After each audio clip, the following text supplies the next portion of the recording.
Training camp has opened. We got tons of news and notes in the short view. And then for the long view today, the state of the wide receiver position, talking about where we're at with the different macro things we discussed, sub packages, all of these things, how they're going to influence the wide receiver position, and then some of the names that we like.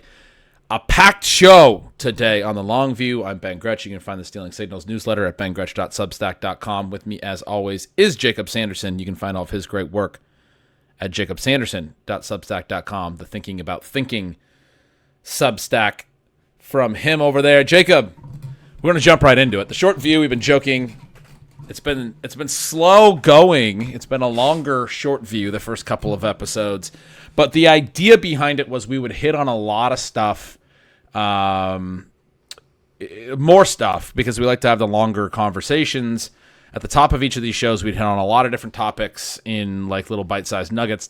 This is going to be a long short view segment today, but it's going to be a lot of stuff because camp just hit. This was kind of the point. We want to be able to hit on a lot of information for you guys that are listening and then kind of talk through them. And because we have had a tendency to go really long on each of the little individual topics of the first couple shows, we thought this one, you would just kind of run through a lot of information here, a lot of key things that have been happening that you've been seeing, and then we'll kind of talk through some of the ones that stand out.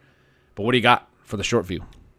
Yeah, so this will be a bit more like what to expect from the short view going forward. I'm just going to run through a ton, and let me know which ones stand out to you as being particularly interesting. But been the first week of training camp, super exciting time, and here's what we got going on. So I think the biggest news right now is Malik Nabers, who I've said would be like the Dynasty 101 unanimously, would probably clearly be a first-round pick in seasonal formats if he were healthy. Shockingly avoided the preseason pup, and not only that, but was out at camp. He was looking great. We were watching videos of him running routes on air, on ship chasing yesterday. So a lot of optimism about Malik Nabers in the air right now. Speaking of injury optimism, we got Jonathan Brooks is going full go at the Carolina Panthers camp. There are reports that he was knifing and cutting through defenders and planting without issue, getting split out wide, winning routes deep down the field. Seems like a lot of optimism on his situation. Less injury optimism and more unfortunate news. Ricky Pearsall had the PCL injury that he dealt with and really kind of torpedoed his 2025 season. It seems after 2 days of practice in which he participated fully, he came out with swelling in the PCL, and now apparently all options are on the table. And so there's some skepticism about whether he'll play even at all in 2026. The surgery for a PCL tear, if that's ultimately what they decide he needs, would be an 8 to 9 month recovery timeline. So he would miss the entirety of the 2026 season if they go the surgical route. And the potential beneficiary of that, of course, would be Dejon Stribling, their 33rd overall pick. He's looked great at camp. Brock Purdy called him a baller. And I'll note that Christian Kirk also dealing with a calf injury. So right now, Dejon Stribling, pretty clear runway to being the number 2 wide receiver on that team. Other injury news, Chris Rodriguez, who missed a lot of the offseason program with a foot injury of some sort. He is back at camp as participating in individual drills, but is not participating in team drills. And so Bashal Tutin has been the clear lead back through all of the team drills at practice, and John Shipley labeled him as the top standout and the player of the day for at least the first day of practice. Said he was also fantastic the second day of practice as well. And hit on some more stuff here. Chris Brazzell, unfortunate injury news. He suffered an LCL tear. That's the same injury that Travis Hunter had derail his season, and he's going to miss the entire season. So pretty unfortunate for the third-round rookie and the Carolina Panthers. More injury stuff. Jordan James, I had mentioned already 2 San Francisco 49ers injuries. He has a rib issue, and so he's expected to miss a few weeks. That could be an opportunity for their third-round rookie, Kalen Black. There's been some rumors that they've been potentially looking at outside help. Another injury. This is positive and negative. On the negative side, Jalen Knoll had a finger issue. He's going to miss a few weeks. On the positive side, Tank Dell not placed on the preseason PUP and is apparently expected to be participating as a full go in team drills within a week or two. Couple last things here. Chris Ballard talked about the Colts. They are potentially going to consider adding a veteran wide receiver. There's been a lot of talk from reporters there about Keenan Allen. I'll note that they brought in Chase Claypool for a workout today, so maybe it's a little bit less high profile. And couple other quick hits here. We got George Halani is taking the starting first team reps right now. Jadarian Price mixing in. If that panics anyone, after I think we both said Jadarian Price was going to be our top dead zone pick in the main event this year. We got Marvin Harrison. Pat Carane, our buddy, called it a dumb beat yesterday on ship chasing, but he's dropping passes. He's not coming out of routes very quickly. There's a lot of bad vibes on social media all about Marvin Harrison. And then two more things here on a pretty hefty short view. We got Marshawn Lloyd back to positive injury news. Marshawn Lloyd is standing out at camp. He's mixing in on first team reps.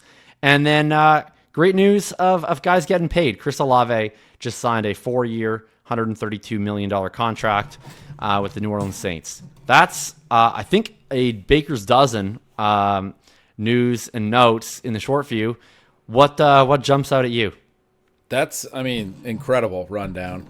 Yeah, so much has happened. The beginning of training camp is so fun. We get so much information right away.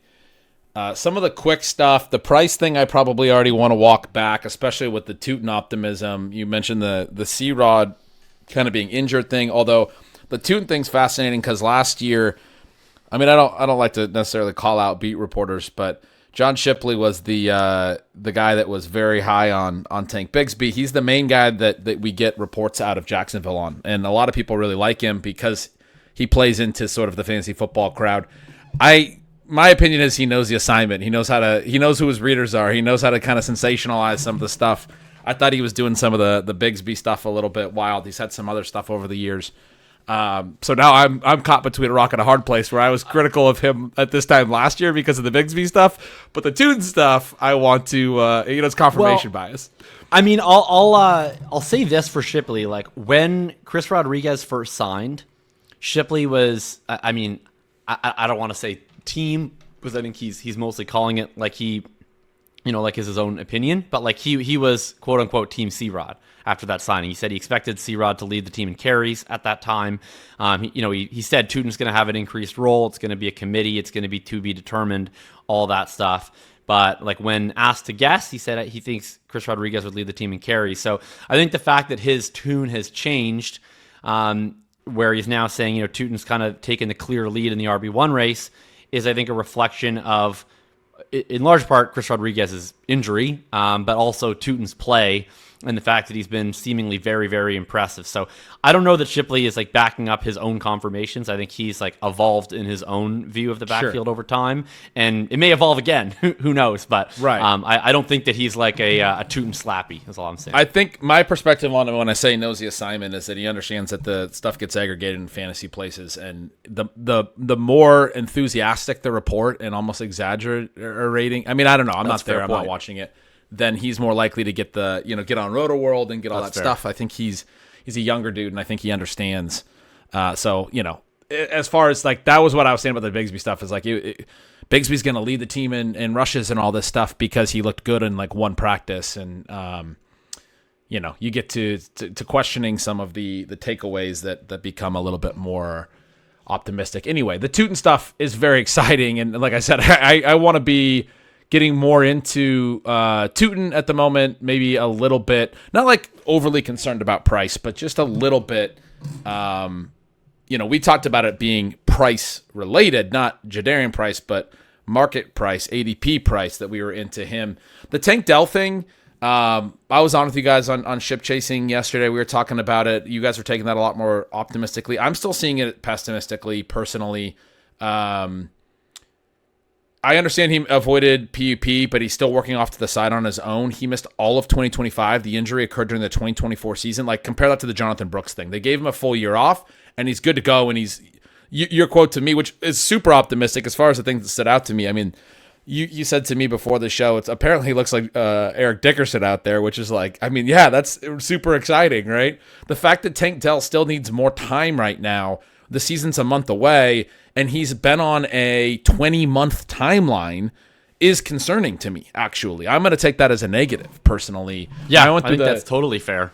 I've been more on your side. We've been going back and forth with Tank Dell most of the summer, and I've been the bear on him relatively. Over at Ship Chasing.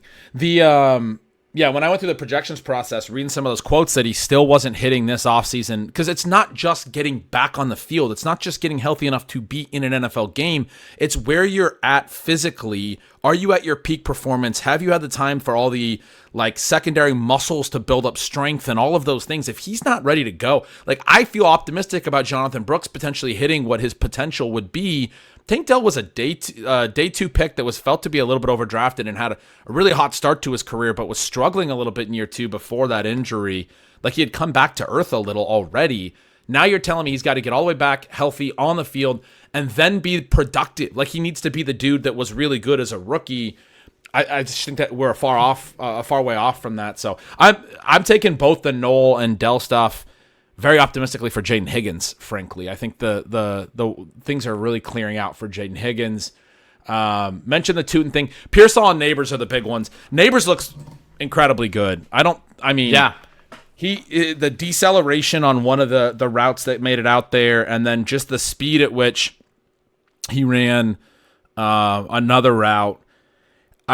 I mean, it's hard not to be like he looks fully healthy, and if you're thinking that, because he got hurt in round 4 or week 4, week 5, whatever it was. He's had there was a lot of talk about how he had to have the 2 surgeries, and it was expected to be a long rehab, but he's had a long rehab. He's 10 months in. He's going to be 11 months in by week 1. I mean, again, he had a second surgery, so some of that timeline. And it was the meniscus involvement too, so it wasn't just a clean ACL, which has made it a little bit more. There's some concern about the multi-ligament stuff, but he looks really good. And I mean, for people who aren't aware, you kind of said it, how high you would have him before injury, but I think because of this whole offseason and the fact that we didn't see him a lot last year, we're probably not emphasizing enough how good he is. I was writing in signals before the injury that he looked like he was in the Jamar Chase tier. He might have been the very best wide receiver in football. I think he's as good as any receiver in the NFL. And I think, he doesn't have Joe Burrow or Matthew Stafford as his quarterback, so I wouldn't draft him ahead of those guys. But I'll say where I would have him, and I'm curious where you would have him.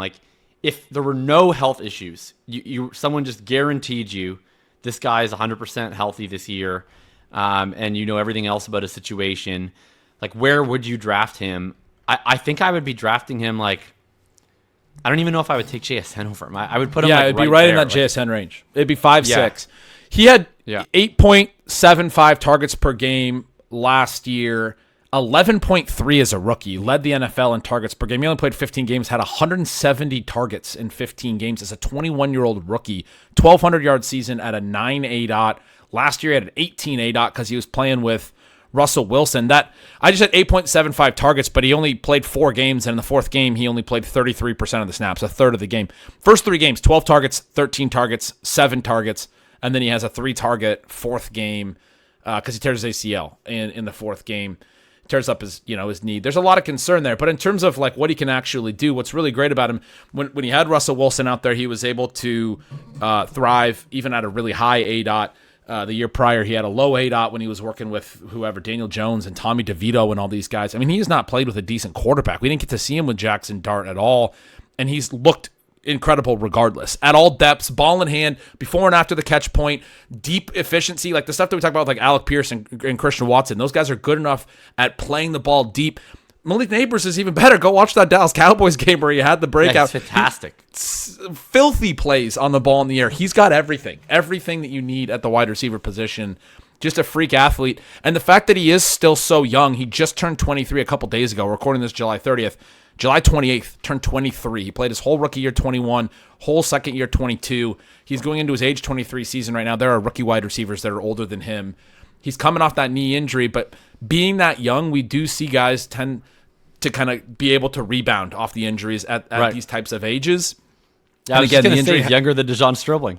He's younger than John Stribling. And the injury happened in September 28th. Now, I know, again, with the multiple surgeries and everything, his timeline's pushed back a little bit, but he's had a long rehab process and looks fully good to go. So I'm going to be I don't want his ADP to get too high, but I'm going to be drafting him aggressively. I don't think you need to draft him in the first round by JSN. Most of the takes that I've seen are actually not as aggressive as I would be. So I think I'm going to be in on him.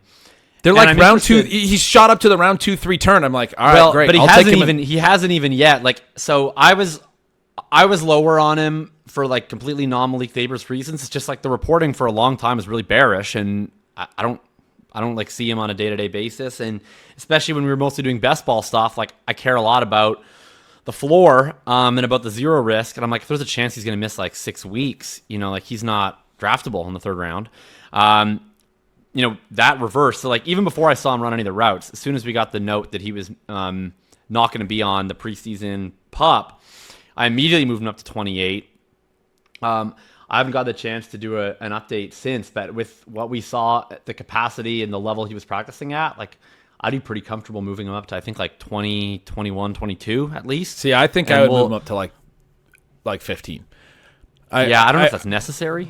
But maybe right. it is I don't know if it's necessary, but in terms of like where would you actually take him? They put it to us on Ship Chasing yesterday, and Davis, I think, asked him versus London, and I said I would take Nabers over London. Yeah, I think I'd stick with London. And you had said you maybe would stick with London.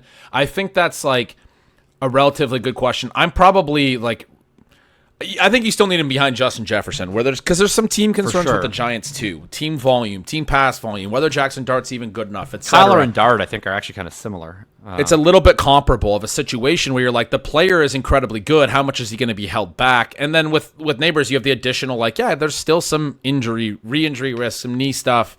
So probably behind Jefferson, although I'm not like certain that I would put him behind Jefferson. I think I would have to have him ahead of the next. As much as I love AJ Brown, I think I'd have to have him ahead of Brown in London personally. I just think he looked that good, and that's what I needed to see, man. I needed to see that Malik Nabers it looks like Malik Nabers, because I know he has everything else. I know he has the ball skills.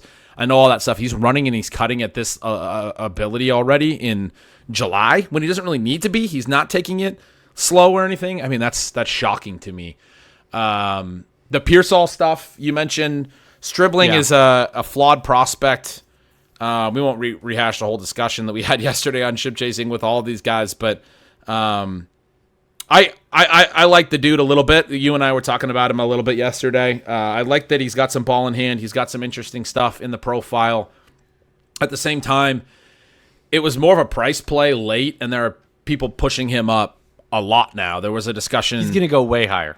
Yeah, of him versus like Concepcion, who's a first-round pick that was going too low and has a really, really good profile. Stribling's is like, it's not...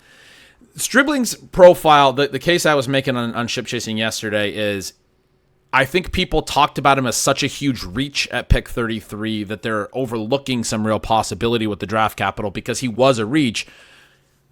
Not a great prospect, but there is some interesting stuff in the 5-year college stint. He has good yak. He's done a lot of different things. Good run blocker they keep talking about, and the ball in hand stuff, and they're basically seeing him as the new Jawan Jennings. And if you have all that stuff and you're going to be on the field, like in a Kyle Shanahan offense specifically, I'm in to a certain degree. He's very athletic as well. There is some good fit stuff with him. Like if I'm trying to paint his profile in the most rosy way I'm capable of, like the reception perception charting on him was like where he succeeded was on in-breakers, which is key in any of those Shanahan schemes. You have the ball in hand stuff that you mentioned. It's really strong. He's got great size and athleticism. That's never been a question. 6'3" guy who runs in the 4.3s. And so if you have a guy that has the athletic profile, has the ball in hand ability, and can kind of win on a specific diet of routes that is required of him in the offense, and he plays, like I can understand the optimism. I really struggle to get there with the profile. Like I know maybe you see it a little bit more favorably. The 4th year at OK State is the best year in the profile. That's the year that I think you had mentioned on Ship Chasing, where I think he was like a 24% targets per route run. He still like caught significantly less balls than one of his teammates, who's like a UDFA and was not even playing necessarily full route share on that team. Like last year, the targets per route run dips. It's under 0.2. The uncontested targets per route run is under 0.15, and that's the fifth-year player at Ole Miss with, again, like pretty weak teammate competition. So I really struggle with this profile from just the production standpoint lens. Like I grant some of the traits and stuff are encouraging, but to me, this is like it's not just the reach versus where he was expected. Like I'm trying to think of a top 40 pick who I think had a worse profile in recent years. Like Mingo, maybe.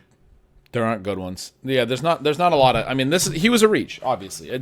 Yeah. I mean, my point is like he could have went pick 100, which is way later than pick 33, and would be interesting at pick 100 because of the team situation and because of Kyle Shanahan and all that. And would you care as much if he went pick 100 about his profile? Well, I'd like him a lot less. Yeah. No. You like him a lot less at that draft capital. Certainly. My point is, are you being overly harsh on the profile because he's a top 40 pick is the way that I'm saying it. Well, I'm being harsh on the profile because I think the only reason he's been in the part of the conversation is because he was a top 40 pick. Like if he went to pick around 100, it would be Danny Gray, who like no one ever talked about. So in this offense, at this point in time, would he still be viewed as Danny Gray? When Danny Gray came in, they had Deebo Samuel and Brandon Ayuk and a million dudes that Danny Gray was buried behind. But right now, they have Mike Evans, who is 33, Christian Kirk, who's out, and now that you have the Pearsall injury as well. I mean, I think if you had Danny Gray getting drafted this year, people would be talking about Danny Gray and be like, he's got to play. Yeah, I mean, with the Pearsall injury, I think is a pretty big game changer because I mean, I know it's like wide receiver 3 versus wide receiver 2, but that's a pretty massive jump in routes. Like this is an offense that tends to not have a ton of routes for the third wide receiver because they play youth check so much and they play multi-tight end stuff on occasion. So the ceiling case got way better after the Pearsall injury, and I think he should move up a ton. Like he should be. I don't know. I drafted him last night in a bigger role in the 12th, so that's like the late 130s. So I definitely think he should move up a pretty substantial amount. I think my red line would be Concepcion. I know you hate pattern matching, but it would, if he went ahead of Concepcion, it would remind me a little bit. It would be less egregious by a long shot because, like you mentioned, Stribling was 33rd overall, and this guy I think got picked in like the 70s. It would remind me a little of when Jalen Tolbert had a higher ADP than Garrett Wilson in their respective rookie years, where we were taking the number 2 with Dak. Yeah, he did. I remember Garrett Wilson was way too low. I don't remember. In best ball, at least, in underdog, Jalen Tolbert closed higher than Wilson. Because it was absurd. Well, would you rather have Dak Prescott or would you rather have Zach Wilson? Now, I mean, Tolbert was a mid or late round 3 pick. Stribling's obviously the 33rd overall pick, so he has that going for him. But like, there are certain red lines for me with production profiles where I just think we should be so much more confident in a Concepcion that's a line I would not cross with Stribling. If you want to take him over Omar Cooper in redraft especially, I think I can understand that one. Best ball, I don't know if I would, but redraft, I get it. Like those two were 3 picks apart in the NFL draft. I think Cooper's profile is a lot better, but it's also pretty flawed. And if you want to say like number 2 receiver on the Niners versus number 2 or maybe a number 3 receiver on the Jets, and the profile gets a lot closer, I think that was more fair. I don't understand the underdog market, which is kind of where you're coming at this from, or even like you talking about taking them in the 12th in a tight end premium format is because I hadn't really thought through the price stuff enough. And we were talking about it a little bit on Ship Chasing yesterday, but this is all just the first 24 hours basically after the Pearsall news. I mean, Stribling was going like round 18, and I was like, that's when I was making this case. That's when I wrote about it in projection stuff on FFBC. He hasn't been going round 18 in underdog in a long time. Okay, well, where was he going on? He was going 14, 15 turn. I mean, still very, very late. I understand he's got to come up from that, but I mean, I wrote about him pretty favorably. Like when I did my offseason stealing signals write up, and mostly just again like this could pan out. This like in the signal section of that I just pulled it up. I wrote likely Juwan Jennings replacement with strong athletic testing and a good yak profile is a good fit for the Shanahan system despite likely limitations as a route runner and target earner. And then added a parenthetical to that as well. Draft capital was very strong, and market seems fixated on the 49ers reaching here, which makes him an intriguing cheap wide receiver play late. This idea that like we're going to take that profile, and now because Pearsall's out, who to me, Pearsall is like a higher ADOT guy. I thought Pearsall was interesting in the early offseason when I wrote Field Tippers, and then when they got Mike Evans, I was like, man, the exciting thing about Pearsall from year 1 to year 2 is his targets per out went up as his ADOT went up. He was able to earn volume at depth. Doesn't have good ball in hand. He didn't break a tackle in either of his first 2 years. Missed tackles forced was 0 for Ricky Pearsall. Like, there's some stuff with Ricky Pearsall that he was supposed to be uber athletic and have some of that ball in hand stuff, and it wasn't there according to PFF's charting, as long as I don't have like an error. But like his yak per reception was 2.2 yards after the catch per reception last year, which is like one of the lowest numbers I've ever seen for a receiver. And yet he did have a good yards per out run because he was earning it down the field, like these deep inbreakers and things. I didn't see Pearsall and Stribling as being like problems for each other. And I thought Stribling was an interesting late wide receiver. I saw the Evans pick because Evans is like the receiver of this generation who earns volume at depth. High ADOT, really high targets per route, like massive number of air yards every year, Mike Evans. And doesn't have a lot of ball in hand after it. And I was like, well, this is like the worst guy to land on your lap if you're Ricky Pearsall, and you took those year 2 steps forward as a deeper volume earner. And Chris Olave is a little bit like that. You're racking up air yards. You're getting a higher ADOT, high target earning rate, not a lot of ball in hand, but you're catching enough air yards that you're racking up. You're compiling, receiving the pre-catch point yardage because you're not doing a ton after the catch point.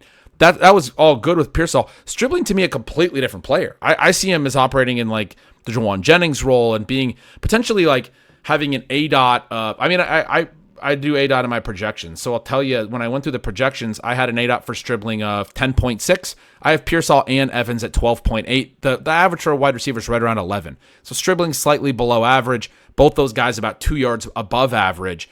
A meaningful gap of 2+ yards between Stribling and Pearsall and where I thought they would operate and what they would do. All of which is just to say that I feel like the response to the Pearsall injury, that it's like, oh, now Stribling is a guy that we were completely out on and made no sense how out everyone was out on. Now we're going to treat him like he's a completely different bet and move him way, way up into like Concepcion range. It's not even consistent. What is the market? Why was the market so out on him? I don't understand. Well, I think it's a pretty massive difference. I mean, I think you're right about like the specifics of the role. I mean, even the reporting, I forget which 49ers beat reporter it was, but one of them had written up, Stribling was going to be in the F role, Pearsall was going to play Z, Evans is going to play X. So if Pearsall's out of the picture, they're going to keep Stribling as the F, and it'll be Christian Kirk or Demarcus Robinson that's the Z, or maybe they look for someone outside help. So in terms of like where he's deployed on the field, I agree there's not a ton of overlap, but I mean, just the sheer number of routes available changes pretty dramatically. I mean, this was a guy that, barring injury, I don't think really had a path to running a higher than like 65% of the routes previous to this, where we're looking at like an offense that uses a fullback a ton and often passes from a fullback position. So now you get a guy that, like, if he can play inside in 3 wide receiver sets, kick outside in 2 wide receiver sets, the routes ceiling goes way up. I think that matters a lot. And then you also just kind of get the pecking order. Like, Pearsall is a guy, I think especially in a Shanahan offense, he does strike me as uniquely interested in like scheming up targets to specific players that he kind of decides on. And I think Pearsall was clearly a guy that he has in the past and I think would be interested in scheming up production to. Like if it's just Demarcus Robinson taking that role, like that guy's just going to run wind sprints all day. I mean, that's going to help everybody else consolidate volume on them. I think certainly including Stribling. So yeah, I mean, I think it's a pretty massive difference. Like I do think you're going to have to pay for it in a way that might surpass my interest in paying for it. But I think that the ceiling gets way better. I mean, this guy I think would have projected for the fifth to be the 5th target. I don't. Yeah, I mean, I'm not sold. I'm not sold that there was that routes limitation that you said, and that Pearsall being out dramatically changes that.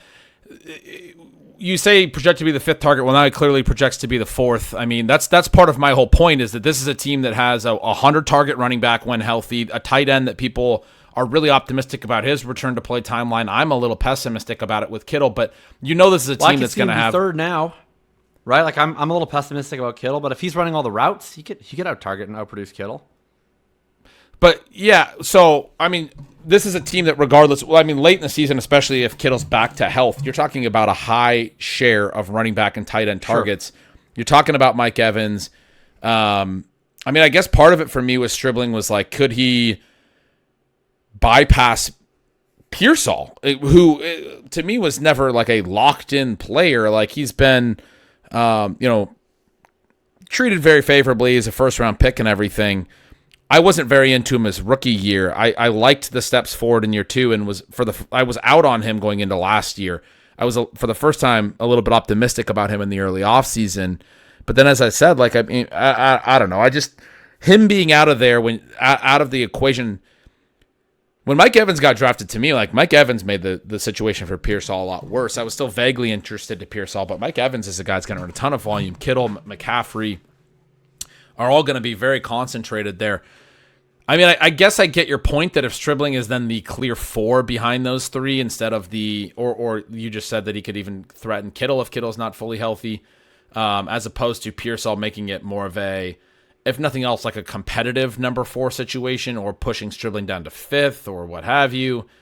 My point is like the bet was always on Stribling's profile in a Shanahan system being a little bit underrated by the market, and he's like actually good. And he like commands a little bit of usage and like designed first read targets and ball in hand catch and run stuff because he's good. Not that he's going to suddenly be a 20% target share guy, but that there's some efficiency and there's some production there. And I think that bet was there before Pearsall was out. And I think that bet is like very similar. Like his target share and his routes. I don't think that's went the up bet. A little bit. I just don't think that's the bet. I don't You think don't this think guy's that's the good. bet? Okay. I don't think this guy's good.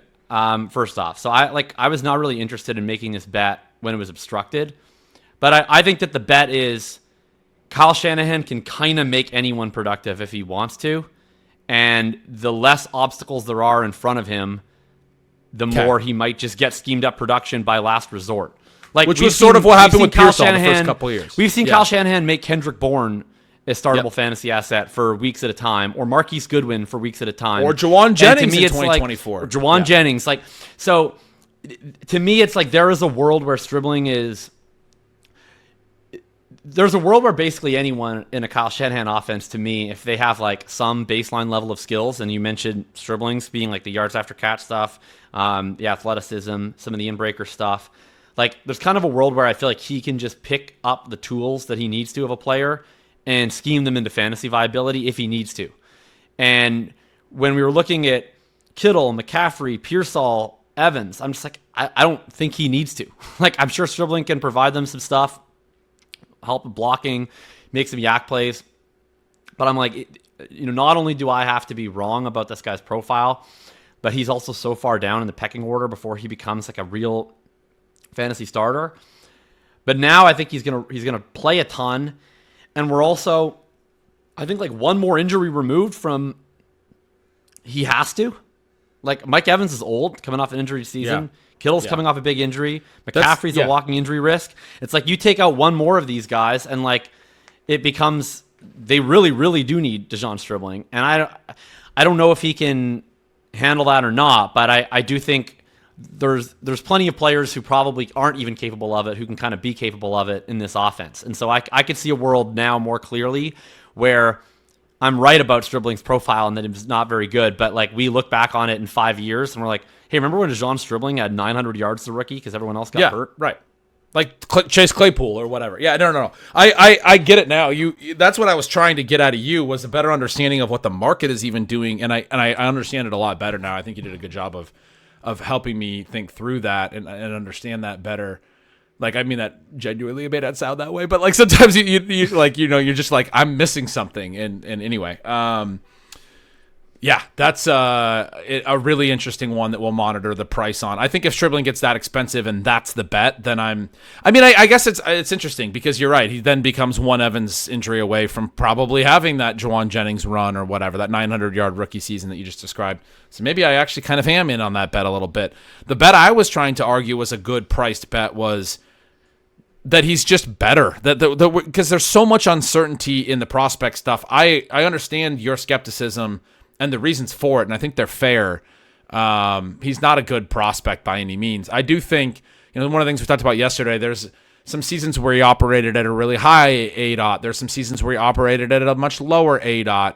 The yak stuff and the evasion, missed tackles forced per reception, pretty consistently solid at different ADOTs regardless. And so like the ability to be used in different ways and earn volume in different ways. The year that you mentioned was his best year, 2024, was actually when his ADOT was highest at 14.7, and he had a huge targets per out run of 25.5%. He earned 1,350 air yards, 92 targets, a massive volume season that year. Now he only had 882 yards total, and that is a little bit concerning. But a lot of those were after the catch. I mean, some of that may have been on the quarterback and the situations that he was in. He transferred multiple times. Maybe there was never a great fit.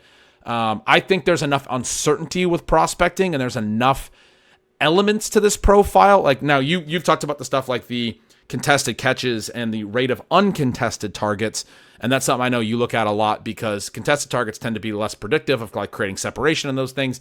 And he's been bad at that. He didn't create a lot of uncontested targets. He didn't create a lot of gimmies for his quarterbacks. And I think that's a great point. I mean, so there are red flags for sure in this profile. I guess for me, it's like, well, we might just be completely wrong because sometimes we're completely wrong. But I like the conviction with which you're confident that some of those red flags are valid. He's probably not a long-term star or anything because of some of those red flags, because of the 5-year profile, all of those things. Certainly was overdrafted at pick 33. But anyway, we'll move on from the Stribling thing. The other one in this offense that's interesting is the Jordan James rib injury you mentioned. I want to highlight is Kalen Black now looks like the number 2, but they are working out a bunch of guys, Khalil Herbert, etc. But the handcuff role behind Christian McCaffrey seems very, very important. Age 30 running back coming off totally 400 plus touches last year. And then the other handcuff situation that has seemed very important. When I went through my projections process, I was like, one of these guys should be getting drafted a lot more. Was Marshawn Lloyd or Chris Brooks. And then when I went through it, I was like, man, Chris Brooks is older than you think. Yeah. He's not that interesting.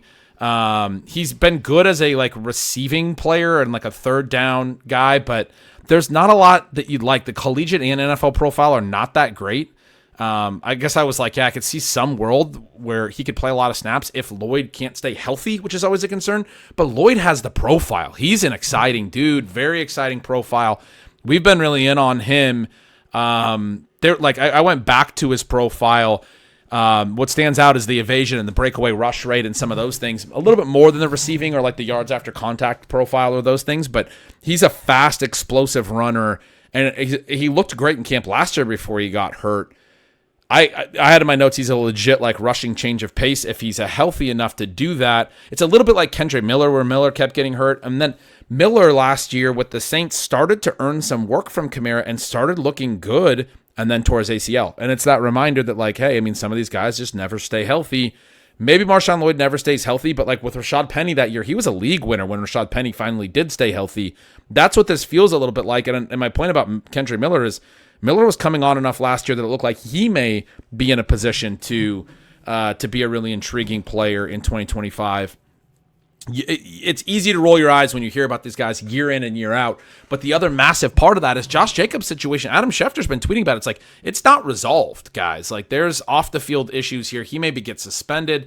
There are problems. If he's out there, I'm sure they're probably going to use him. But the other element with Josh Jacobs is he has been a legit workhorse, and we know being a workhorse is a skill, and that's an important element. But he's getting up there. He's 28. He turns 29 in February. And all 7 years of his career, he's taken at least 260 touches. He has over 2,100 career touches to his name, averaging over 300 touches per year for 7 straight years is the kind of thing that, you know, when you're in your age 28 season, you turn 29 right after the season's over. I'm not saying he's too old. I am saying I worry about an age cliff. I'd rather be a year early than a year late on a player like this. And if that age cliff came, if he had a significant injury or if the suspension thing came, there's multiple layers of risk with Jacobs. Marshawn Lloyd feels like a really interesting play at this point, right? Are you pretty into him? I'm getting more into him. You got in on him a little bit earlier. I think I was just kind of like pretty bearish on whether this guy would A, be reliable, or B, just like what kind of player he is and how much he resembles the college profile after 2 years of basically not playing football. So my attitude for much of the offseason has been, it's not Chris Brooks. I'm pretty confident in that it's not Chris Brooks. He's like a Dare Goombawale type to me. So I always assumed like if Jacobs does get suspended and is going to miss serious time, like I bet the Packers probably look elsewhere for outside help. But the one guy who I do think is capable of convincing them otherwise would be Lloyd. I mean, I'm still skeptical whether the team, like a team that has legitimate Super Bowl aspirations, will feel like they can actually rely on a guy who's been this unreliable. But, if it's just a short-term suspension and they think they're going to get Jacobs back, maybe they would give him a real opportunity. I definitely think that he is the most interesting from a talent perspective by a mile. Like he was, I thought, a pretty high variance prospect coming out of college where you had this like real strong athleticism. You had the big play potential. What you didn't really have was the volume profile. You had some fumbling issues. And so it was kind of a little bit similar to the story of his NFL career where it's like, this guy's really talented. Is he reliable? And there were real questions about that. But I do think he's legit talented. And, who else would they bring in? Like, unless they're able to swing a real trade, it's like what? Like Najee Harris? Maybe it's James Conner. I mean, maybe they could go get his unreliable, talented friend, Trey Benson. I'm not sure. Like, there is a very good possibility, I think, that if they do miss time, it would be Lloyd. And the fact that he's looking good matters a lot to me because that was the biggest question. Like, is he still the exciting prospect that he was 2 years ago when you don't play ball for 2 years? And the fact he's drawing these rave reviews is pretty meaningful to me. He's a target for me right now. Nice. Yeah, the other kind of final short view things that I didn't comment on that you went through, the Colts considering adding a receiver. I'm just head in the sand pretending that's not going to happen because I want to draft Downs and Warren. I'm with you.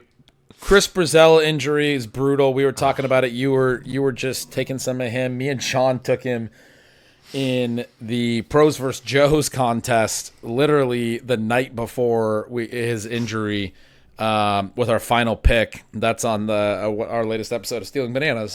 Shout out. A great selection there. That guy made it all of one day as a viable last-round pick for us, and now he's out for the year. Marv Harrison, undraftable or completely undraftable after he can't run routes? I'm drafting him. Okay, you're drafting him. Got it. I'm drafting him. I've been drafting him, and I'll continue to draft him. Any other short view stuff that you were interested in discussing?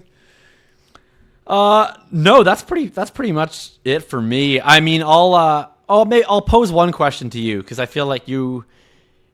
This is interesting. We talked about Tetairoa McMillan in our first episode, and I don't know if you were aware of this narrative and now the reverse of this narrative. But there's been a lot of talk from the Panthers this offseason about how they wanted to get McMillan more usage in the slot, and last year he was pretty much just isolated out there at X receiver for the vast majority of the year, kind of playing really the hardest thing you can do, which is just playing full-time X receiver as a 21-year-old rookie, and it's part of why I think we are so bullish on him. They talked about this year wanted to get him more slot snaps, and part of the path for that was that they intended to start Chris Brazzell at X, and I think they had a lot more confidence that he would be able to provide more in that isolation role than like Xavier Liggett would. And so now there's kind of a conversation of, okay, is the slot McMillan dream dead?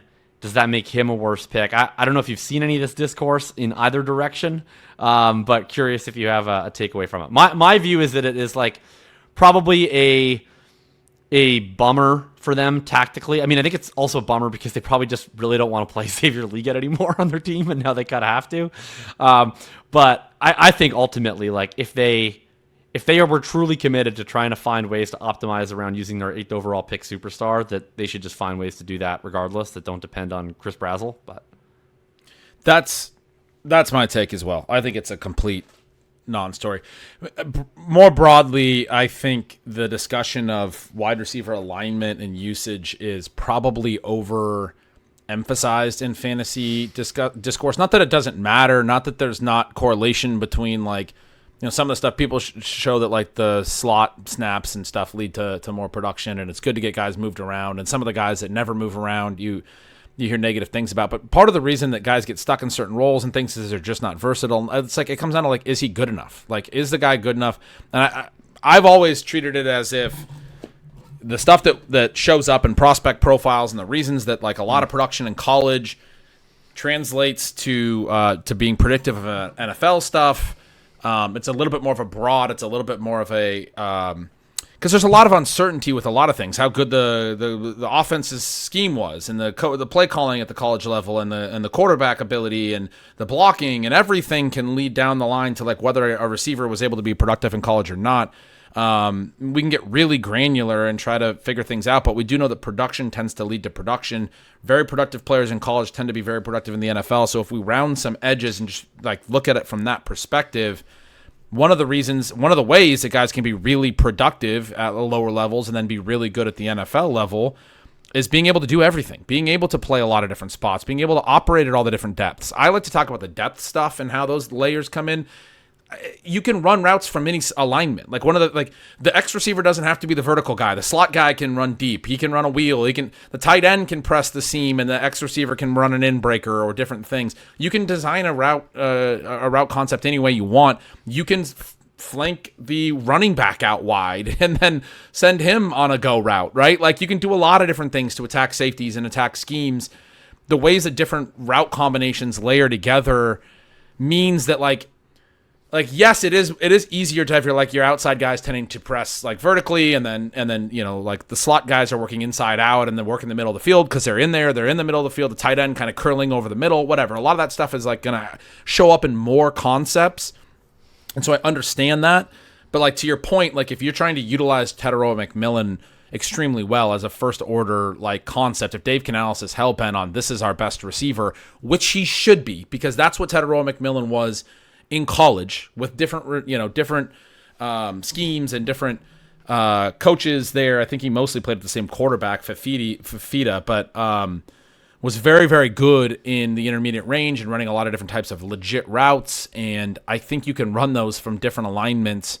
I know that there are some guys who can only do certain things, and I just think a lot of that is a lot more descriptive of why they're good than predictive of whether they'll continue to be good. I think there's that's interesting stuff. I think there's a lot there, but I can count on, I don't know, if I had a nickel for every time I was told that more slot usage was going to unlock a guy, then I'd be curious to see how much that stuff actually pans out and is like, oh, this is the reason that guy was unlocked. Like, I think it's more descriptive. It's more like, we're like, oh yeah, it was cool that he got this different type of alignment. But if you want to be on Tetairoa McMillan, you should be on him because he was a rookie that was a stud. He had a 1.8 plus yards per route run in a frankly too run heavy offense that didn't have a lot of support around him. I'm bummed about the Brazel thing more from the perspective that I thought this was going to be the best three receiver set that Bryce Young was going to have. Yeah. Like Jalen Coker healthy for a full year, and then Brazel. And I think it helps with the depth stuff too. Like you always talk about it in terms of depth rather than position. And I think like either way you put it, it does similar things where like, I think we know what Liget is, and he can't win downfield. And like having a guy like Brazel who has like real speed and some get off against press, however you want to phrase it in terms of position or in terms of depth or in terms of alignment, like just having a guy who can credibly run some of those clear routes would open things up for other guys in the offense in a way that, like, I feel like if you put Liget out there running vertical routes, the defense will kind of give you the two middle fingers because I don't think that they're too afraid of what he's doing. Yeah. So I'm not even necessarily disagreeing with the specifics that it hurts McMillan, because I think it does. A credible threat running those routes that's also probably not a credible threat to McMillan's target share, because McMillan is a legit hog, was a great thing to add for McMillan. That was one of the things I was excited about. But just a healthy Jalen Coker does help in that regard. Totally. Ideally, they can get either Liget to play better football than he has in the first 2 years, or somebody else. They have like John Mechie or somebody else doing something. David Moore. Yeah, David Moore. And then the tight ends maybe doing a little bit. John Ideally, Mechie? They can find... This is how desperate I am. I find that vaigely interesting. Yeah, I mean, that's vaguely I'm like, oh, John Mechie? Okay. Yeah. He was running some routes for the Jets late last year. I didn't know he was there. Yeah, Jimmy Horn they have, but he's like a gadget guy. So yeah, maybe more John of a gadget Mechie guy. Is the answer. The Brazel thing would have been fun, but it's not going to happen this year. I don't. The narrative around whether he's playing in the slot or the outside McMillan, and honestly, I don't mean to like come at people, but I do think a lot of the people that say that stuff, they're just regurgitating what other, analysts have said. And I bet they couldn't even explain the importance of like slot routes or things like that. It's like, do you really know what you're talking about? Or are you just like, yeah, slot's good because I hear that it's good. I mean, it's just, that's part of my take on it. I don't mean to be too overly rude about it, but no, I think it's fair enough. I mean, I'm part of the reason I wanted to bring that up is because I'm in the middle of writing this my final ambiguous wide receiver rooms article I'm doing on the Cardinals, who you'd mentioned Marvin Harrison, and there's been a whole lot of talk about the alignment with them too. About Michael Wilson was in the Z last year, and the Petsing offense wouldn't throw to the Z, so then when you got to play the X, then you got the targets, and the new offense likes the Z, so you want to be the Z and not the X. I mean, if you won't take it from us, like I would take it directly from Mike LaFleur, who has said Michael Wilson is going to play this Z wide receiver role. He's compared him to Cooper Kupp, to Robert Woods, to Puka. All that's fantastic, obviously, to hear him compared to good players. I think it's like interesting to me that when I heard that, it's like, well, Kupp and Woods played together, and Kupp and Nakua played together. So like, did they have like 3 Zs on a roster? Like, is everybody a Z? Who's not a Z? Because they're playing at the same time. So were they both playing Z? And anyways, there was all this quote about, that's the only role you want. And then there was less emphasis on this from the same article, which was back in June, that LaFleur talked about. And this was, he said, you can move them inside and outside on a whim, just in terms of our formations, our motions, all that kind of stuff. You utilize your skill sets in different ways. So Marvin Harrison is our X receiver, but you can move him around. So sometimes he is, and sometimes he's not. Right. Right. Exactly. Yeah. And that gets to really the whole conversation we're going to have today about the state of the wide receiver position and all that stuff. And we'll kind of start to transition here. But this whole idea of so part of why I was talking about the different depths and things, you do have to have route combinations that attack different areas of the field and all that. But one of the big stats that's come up over the last few years is first read target share. And then one of the I had a lot of discussions with Pat Gerain about that over time, and it shows really well. I've argued that it's one of these stats that's a little bit misleading because of its name. First read target share implies that we know what the playbook is. We know that the designed play, what the first read was. That's not the way that it works. The only way we can chart it is looking at who the quarterback, when he drops back, looks to, and if he throws, the first place that he sort of sets his feet. There's a lot that goes into that. There's a ton that goes into that. There's the original play design, but then there's the defensive alignment. There's also defensive rotation. There's to some degree whether the quarterback is reading it correctly. But anyway, the ball does need to get out at the NFL level, and it tends to get out quickly toward the direction that there's not a lot of plays where the quarterback reads out half of a field. So one of the things when I've asked some people to chart this is like the half field reads. If there's a curl underneath, like an out pattern above it, they both could get read into a first read. And one of the ways that the quarterback's designed to read that is whether both defenders go with either of the routes. If they both kind of drop back on the boom, you hit the curl underneath. If they both kind of bite on the curl, then you have the route over the top. Like, that's why route combinations exist. And sometimes that happens. There's miscommunication in the secondary and you get a guy wide open. Well, that's going to be considered a first read. It's a combo read. There's not a lot of plays where the player or the quarterback is looking at one half of the field and then works all the way back to the other side of the field, to the backside. That is a challenging read. But there are plays. I remember seeing C.J. Stroud talking with Nate Tice after his rookie year. Nate Tice played quarterback at the college level, and he asked him a question about, how did you get to this read on the backside? It was a first read, but Nate Tice is looking at the entire play design, and he's going, that's got to be his fifth guy in the progression. And Stroud talked through it and was like, based on the pre-snap read and everything, he just decided that his best option was going to be the one-on-one on the backside, and so he just set and threw to the backside. Well, that got charted as a first read almost certainly because it looks like a first read. They showed the play a bunch of times, and this is one of the things that was like, when the first read became popular, that's why I remember this play. Everyone will be like, well, that's a first read. Well, it wasn't. It wasn't in the play design. It wasn't in anything other than what Stroud read pre-snap and then felt that he had, because everything else, he passed his first four options in the progression or whatever to the fifth guy on the backside. That's the kind of thing that we don't know when we chart it. So anyway, I'm bringing up the first read thing because like 75% or 80% of all targets wind up going down as first read targets. That's not that, to me, that does not mean that 75% or 80% of all targets are going to the way that the play was designed to the first option that they think, oh, if everything goes to plan, this is where the ball goes. That's not how it works. It just means that the quarterback is getting the ball out relatively quickly, 3 out of 4 passes to wherever he set his feet first, which could be a pre-snap read, could be a lot of different things.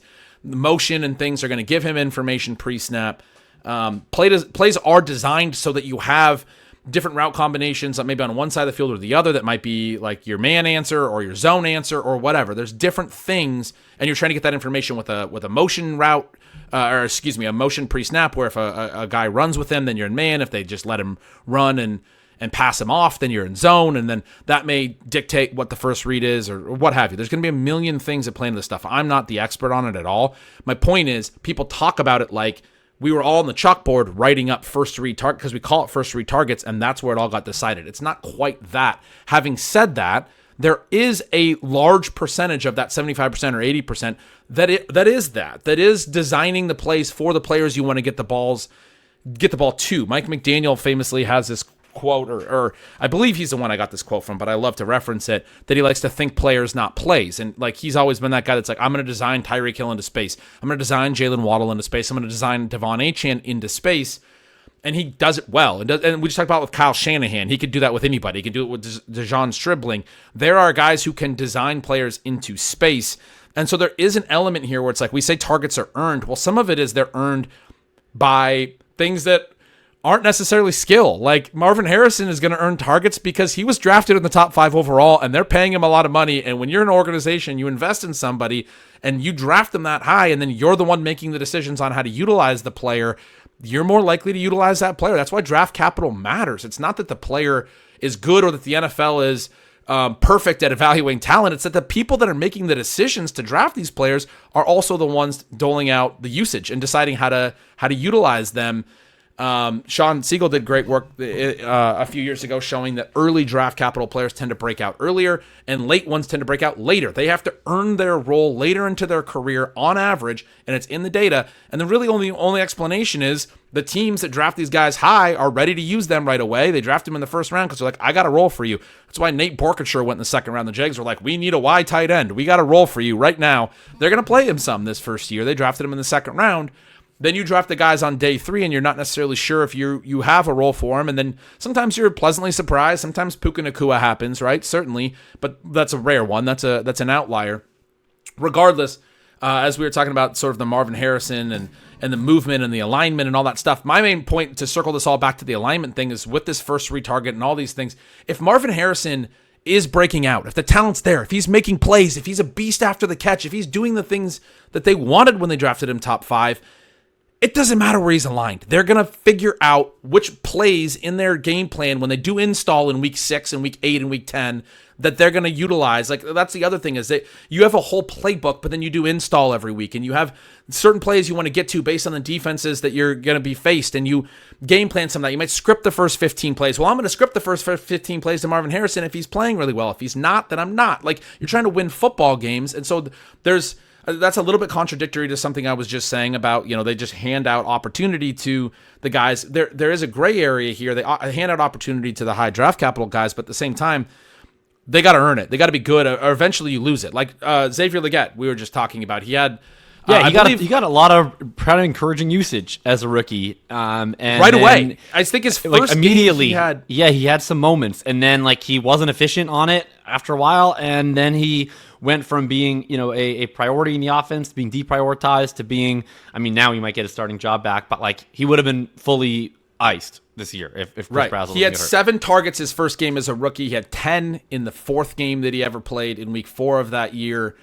I don't think he's ever had 10 targets again, or at least he didn't the rest of that first season. If he did, he probably got 4 yards. He actually had an 11 target, 9 catch, 92-yard game last year. Really? With a touchdown in week 7 against the Jets. The Jets are bad. Good for him. Well, that's good the for Jets Xavier for you. Legette. That's a game I remember. Look, I wish Xavier Legette was awesome because he seems like the best hang in the NFL. So I hate hammering on him because I think he seems so fun, but the dude unfortunately is not very good. But I'm glad you brought him up because the other guy is the exact antithesis of this on that team, right? Which is Coker, who was a guy who had to outperform pretty low first read target rates early on in his career. Like, he was a guy who was not being prioritized, but when he got his opportunities, he was consistently finishing plays, and he was a guy that we sort of saw the yards per target spike before we saw the targets per route run spike, because he was a guy who had to take advantage of limited opportunities in games, impress the coaches, earn everything as a UDFA. And then, like, it wasn't really until part of this was injury, but really wasn't until the second half of last year that, like, finally he locked down the number 2 job. And then going into this season, they were like, no, like, he is our number 2 guy. Like, he's a starter. Like, he's earned it. And, like, the hope is this year, now that's a guy that they actually have more stuff in the game plan for. Ahead of time. I think Jakobi Meyers, the guy you've brought up before, and is similar to this. He was a guy that, like, when he had opportunities, would always pop, and then he'd get kind of deprioritized. And then it just kind of took eventually he finally, like, earned a full-time spot. But it's tougher for those guys that are the day 3 picks. Totally. Jakobi Meyers, I'm going to pull up his game logs because I've mentioned him before. At end of his rookie year, he had a little bit of a run and had a little bit of production. And then the start of his next year, he only had 1 target in the first 3 games. He gets 6 targets in. He's actually maybe injured or inactive for a while between week 4 and 6. And then week 7, he comes back. He gets 6 targets. Starting in week 8, it's the first game he started in year 2. He has 10 targets, then 14 targets, and then he goes on to have a little bit of a run at the end of his second year. And then it was finally in his third year where it was like, okay, now he gets to be like a starter in week 1. Like, that was he had to earn it 2 years in a row, year 1 and year 2 to a degree. Because year 1, he's just trying to make the team. He's a UDFA. He didn't do anything amazing, but he starts to come on a little bit late in the year. He has like 359 yards. He has 41 targets, 26 catches. He only played 15 games. And then year 2, like I said, they basically weren't ready to use him early in that season because he's a UDFA or whatever. So he has to re-earn it, and it is a thing. What Siegel showed there, and it's a thing that we have to keep in mind. And so anyway, this all gets back to some of the conversation, like where we're at with the wide receiver position. We did the first show talking about the macro stuff. We talked about the running backs in the second show. One of the things, so the alignment stuff is discussed a lot right now, and basically what we're saying is, the alignment stuff matters, but whether a guy's good or not matters a little bit more, and they'll find ways to use him or align him in effective ways as needed. The other thing that gets discussed a lot is this idea of 2 wide receiver sets, because we've talked a lot about the increase in heavy personnel and multiple tight ends. And when you get into multiple wide receiver or fewer wide receiver sets, 2 wide receivers, or even 1 if you're in 13 personnel, the target rates tend to go up for wide receivers in the aggregate. Now, I do have a little bit of an issue with this aggregate data because I sometimes use this term misapplying the aggregate to the specific. You think about a huge data set. The aggregate for across the NFL is going to show that when your wide receiver's out there in a 2 wide receiver set, he's more likely to earn the volume because most tight ends, well, not most, a lot of tight ends are not good target earners. They're not good route runners. They're blockers, whatever. They do different things. They are not as good as the average wide receiver. That doesn't mean in the specific outcomes that you just mass apply that you're running a 2 wide receivers. It just means that, like, sometimes a wide receiver is running routes against other guys that are not good receivers. But if you were running in a 2 wide receiver set, but the 2 tight ends are Brock Bowers and Trey McBride, like, that's still you're not gonna earn a target there. Like, that's not gonna be a better situation for you just because there's only 2 wide receivers on the field when you have tight ends on the field that can earn volume like a wide receiver. So there's different ways this stuff can pan out. When we start to talk about tight ends, we'll talk about how the Bears are going to run more 2 tight end sets. I think that's actually really good for Colston Loveland, who is a tight end, to not have to run against 3 wide receivers, similar to the data. I'm basically leveraging the wide receiver data, this aggregate data. But the data, if you're going to be a stickler for it, tells you that you should bump the wide receiver target shares in 2 wide receiver sets. Anyway, I'm saying you can also bump the tight end target. Yeah, you should definitely bump the primary receiving tight end in those situations for sure. Right. Like if you get Loveland out there and he gets to essentially now he's the slot receiver and the new tight end is Cole Kmet, that's a big upgrade for sure. It's a huge upgrade. And so we get this whole conversation about sub packages and routes consolidation at the wide receiver position and getting non-receiving weapons onto the field with the secondary tight ends, with some fullbacks, all of those kinds of things.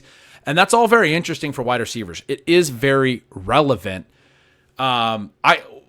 In terms of like the way that's being discussed, like Jackson Smith and Jig was a really interesting one that's come up a million times this offseason, and people are sick of hearing about it. But his breakout last year, it was tied to a shift in the offense. It was tied to them going a little bit more heavy tight end personnel and those things. And that is in the aggregate data, that's going to be better for a wide receiver. That type of offense is going to allow a wide receiver to consolidate more. I would argue the Seahawks went that direction because of their personnel and because they figured that they could do it that way, knowing they have Jackson Smith and Jigba. But yes, he goes off for 44% of the team's receiving yards, which was the highest rate for any wide receiver since Josh Gordon in that epic 2013 season. You don't have 40+% of the receiving yardage of an NFL's offense at the NFL level. That's elite college production. It's, that's what stars do at the lower level. And so anyway, we saw that from JSN, but I would argue that's not why he did that. He did that because he's an elite player at all different depths. He had one of the best contested catch rates on deep targets for a smaller wide receiver. For him to go out and win on deep targets constantly was just sort of an absurd element of his 2025. He did so many things so well. We're going to get that stuff.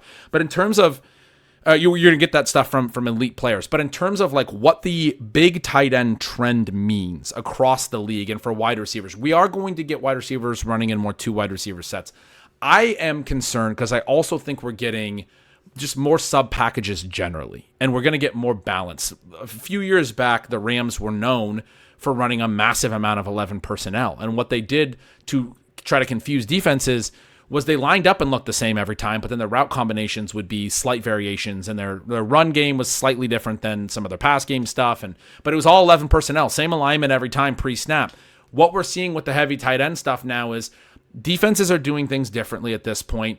They're not going to be, or offenses are trying to manipulate them a little bit, but defenses are largely going to do the things that they want to do, which is try to take away explosives and some of that. The heavy tight end stuff does force some of the defenses to match, and their offenses are getting back to dictating to defenses a little bit, etc. Again, we talked about some of these things. But as offenses start to do these things, we get into these different sub packages. We're still going to see plenty of 11 personnel. My concern is that we start to get teams doing a lot of different personnel groupings that leads to less consolidation. The Broncos have been sort of, and Sean Payton throughout his career has been sort of the poster boy for this.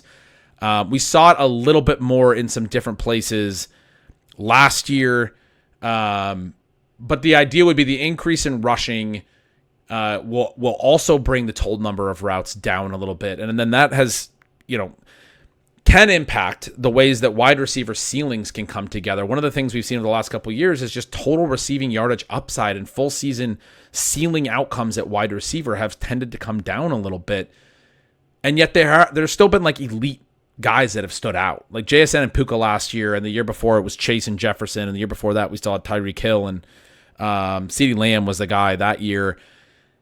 If you get into one of these offenses where you do consolidate everything and you are the wide receiver and the main guy in all the different packages, whether your team's in 11 or in 12 or whatever, you're the dude the offense is gonna flow through. There's like 10 wide receivers at the top of drafts right now that seem like they are like potentially elite wide receiver assets and could potentially gap everything. And so this is one thing I want to put to you as we start to talk about the state of the wide receiver position. There's a lot of feel that we need to get back in on running backs because there's a lot more running, and there's been a lot more running back scoring lately. Running backs have stayed dramatically healthy early. At the top of drafts, these first 10 or so wide receivers, are they in their own tier to you? Are they in their own group? I think ADP kind of shows that they are. Once you get through that A.J. Brown, Drake London group that we were talking about, Nabers potentially moving up to, you do hit a little bit of a gap before you get to like Olave and Devonta Smith, and it's like that's a different tier. And number one, do you see that as a pretty big tier break? And then number two, I wanted to ask, do you see targeting one of those early wide receivers as imperative this year, or is running back still the way to go? Yeah, two good questions. I mean, I definitely see a tier break. I don't know if I would put it after 10. Maybe now with Nabers, looking so much healthier, I would put it after 9. Because I think the guy we disagree on is Rashee Rice. And I assume he's one of your 10. But I think that there's probably like tier breaks within that. Like I do still think the top 6 guys are a pretty material difference, to me at least, from going from Jefferson, St. Brown, Lamb, to then going to A.J. Brown, Nico Collins, and I'll put Nabers in with that group because of the health concerns. Certainly nothing to do with the talent. Like, I think that's a pretty meaningful difference. I think there's just a higher level of upside with that top six than what we've been able to see out of Collins so far. And there is I think, significantly less downside with that top six than there is with Nabers for health concerns and A.J. Brown for like decline age concerns. So I think it's a bit of a mix there. After that, though, I do agree. Like, it gets really flat to me at receiver, where it's a long group of receivers that I really like targeting, but I would prefer, like, if this was an auction draft, to just pick whichever of the next 10 guys are the cheapest, Like, it does not feel good to be the one on the clock being like, well, I guess I'll take Devonta Smith or Zay Flowers or George Pickens or whoever at, like, pick 28. Like, that doesn't feel like I'm getting a materially better value than taking Jalen Waddle a round and a chunk later, who I think projects just as well as those guys. So I definitely agree with you. This is a pretty big tier break. Do I think it is essential to get one of those guys? I don't know if I think that it is essential. And probably the reason is that I also think there's a pretty substantial tier break at running back right around the same spot. So to me, it's like, where does do I care that much about it being two running backs or two receivers or one and one? Like, probably not that much. So I don't know that I'm like breaking that many positional ties, because I think that the running back tier ends almost at the exact same spot that the wide receiver tier ends. If there was like a misalignment and I felt like, oh, I don't want to take Devonta Smith and Zay Flowers here because I can get a better wide receiver in the next round, but I'm really into Kyren Williams, I'd probably feel like it's more essential. But like we just talked about last episode, our concern with a lot of those round 3 running back profiles. So let me say it differently. Do you think you said there's definitely a tier break, but do you think there's a material difference in the ceiling proposition? Because I agree with you. We talked about this on the totally there is, but I think there is just as big of one at running back. At running back. Like so the question I feel just as much of a ceiling loss going from like Drake London to Zay Flowers as I would going from Chase Brown to Breece Hall. I think Breece Hall's in front of that for me, but interesting. He's sort of that transition guy we talked about. Or at the very least, Chase Brown to Kyren. Oh, sorry, Chase Brown. You're going the other direction. Wait. Oh no, you're not. No. I'd said Breece, but I'm saying I'll give you Breece if you want Breece. But like because I have Breece kind of in the middle too. But like. I guess my point is, so like let's say with your first draft pick, you pick, I don't know, you're picking the late one, you've picked Jonathan Taylor, whatever is your pick at like 7th or 8th overall. And then the next time you're on the clock, your choice is, okay, you could take A.J. Brown or Drake London, or you can take insert, I don't know, Achane, Hampton, Chase Brown, like whichever one of those running backs you like. I don't know that it is that obvious of a choice, because I agree there's a pretty big difference between those wide receiver options and Zay Flowers, T. Higgins, but I still think that the bigger drop off probably is at running back. I think I would rather if I'm building through 4 rounds. Now maybe you just take the wide receiver in the first round, but let's assume you've taken the running back around 1. I think I would prefer to draft a team that's like Genty, Walker, Zay Flowers, Jalen Waddle, than a team that goes Genty, A.J. Brown, Kyren Williams, Jalen Waddle, or that goes Zay Flowers, Cam Scattaboo, or whatever your flavor is there.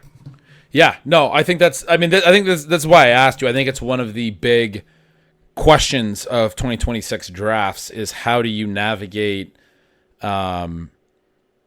potential drop-off at wide receiver that feels a lot like the running back drop-off going into the running back dead zone, and what do you do in those first couple rounds? And I like to think, working back to front, which you're kind of doing just, from like the 5th round forward there. I mean, I've written about working back to front before, like planning from the very last rounds of your draft, working all the way forward. What do you want to do in the early rounds based on the late rounds? I think that's a really a smart way to think through your draft in your own leagues for people, because people are going to have different scoring systems. They're going to have different depths, whether you're playing 3 receivers or not, whether you're in full PPR. If you're in a standard league or a half PPR league and you're playing 2 running backs, 2 receivers, that's going to lean you more towards running backs. And I think that's a meaningful difference this year toward wanting to get those early running back picks. If you're playing in a 3 receiver plus a flex full PPR league, you want to get some receiver depth as well. And the difference you can get if you hit on elite early receivers, and they are the ones that separate, could be pretty massive in that regard as well. So there's going to be different stuff for different leagues and things. I think that's one of the big storylines of receiver this year. So that's why I had kind of pushed it to you.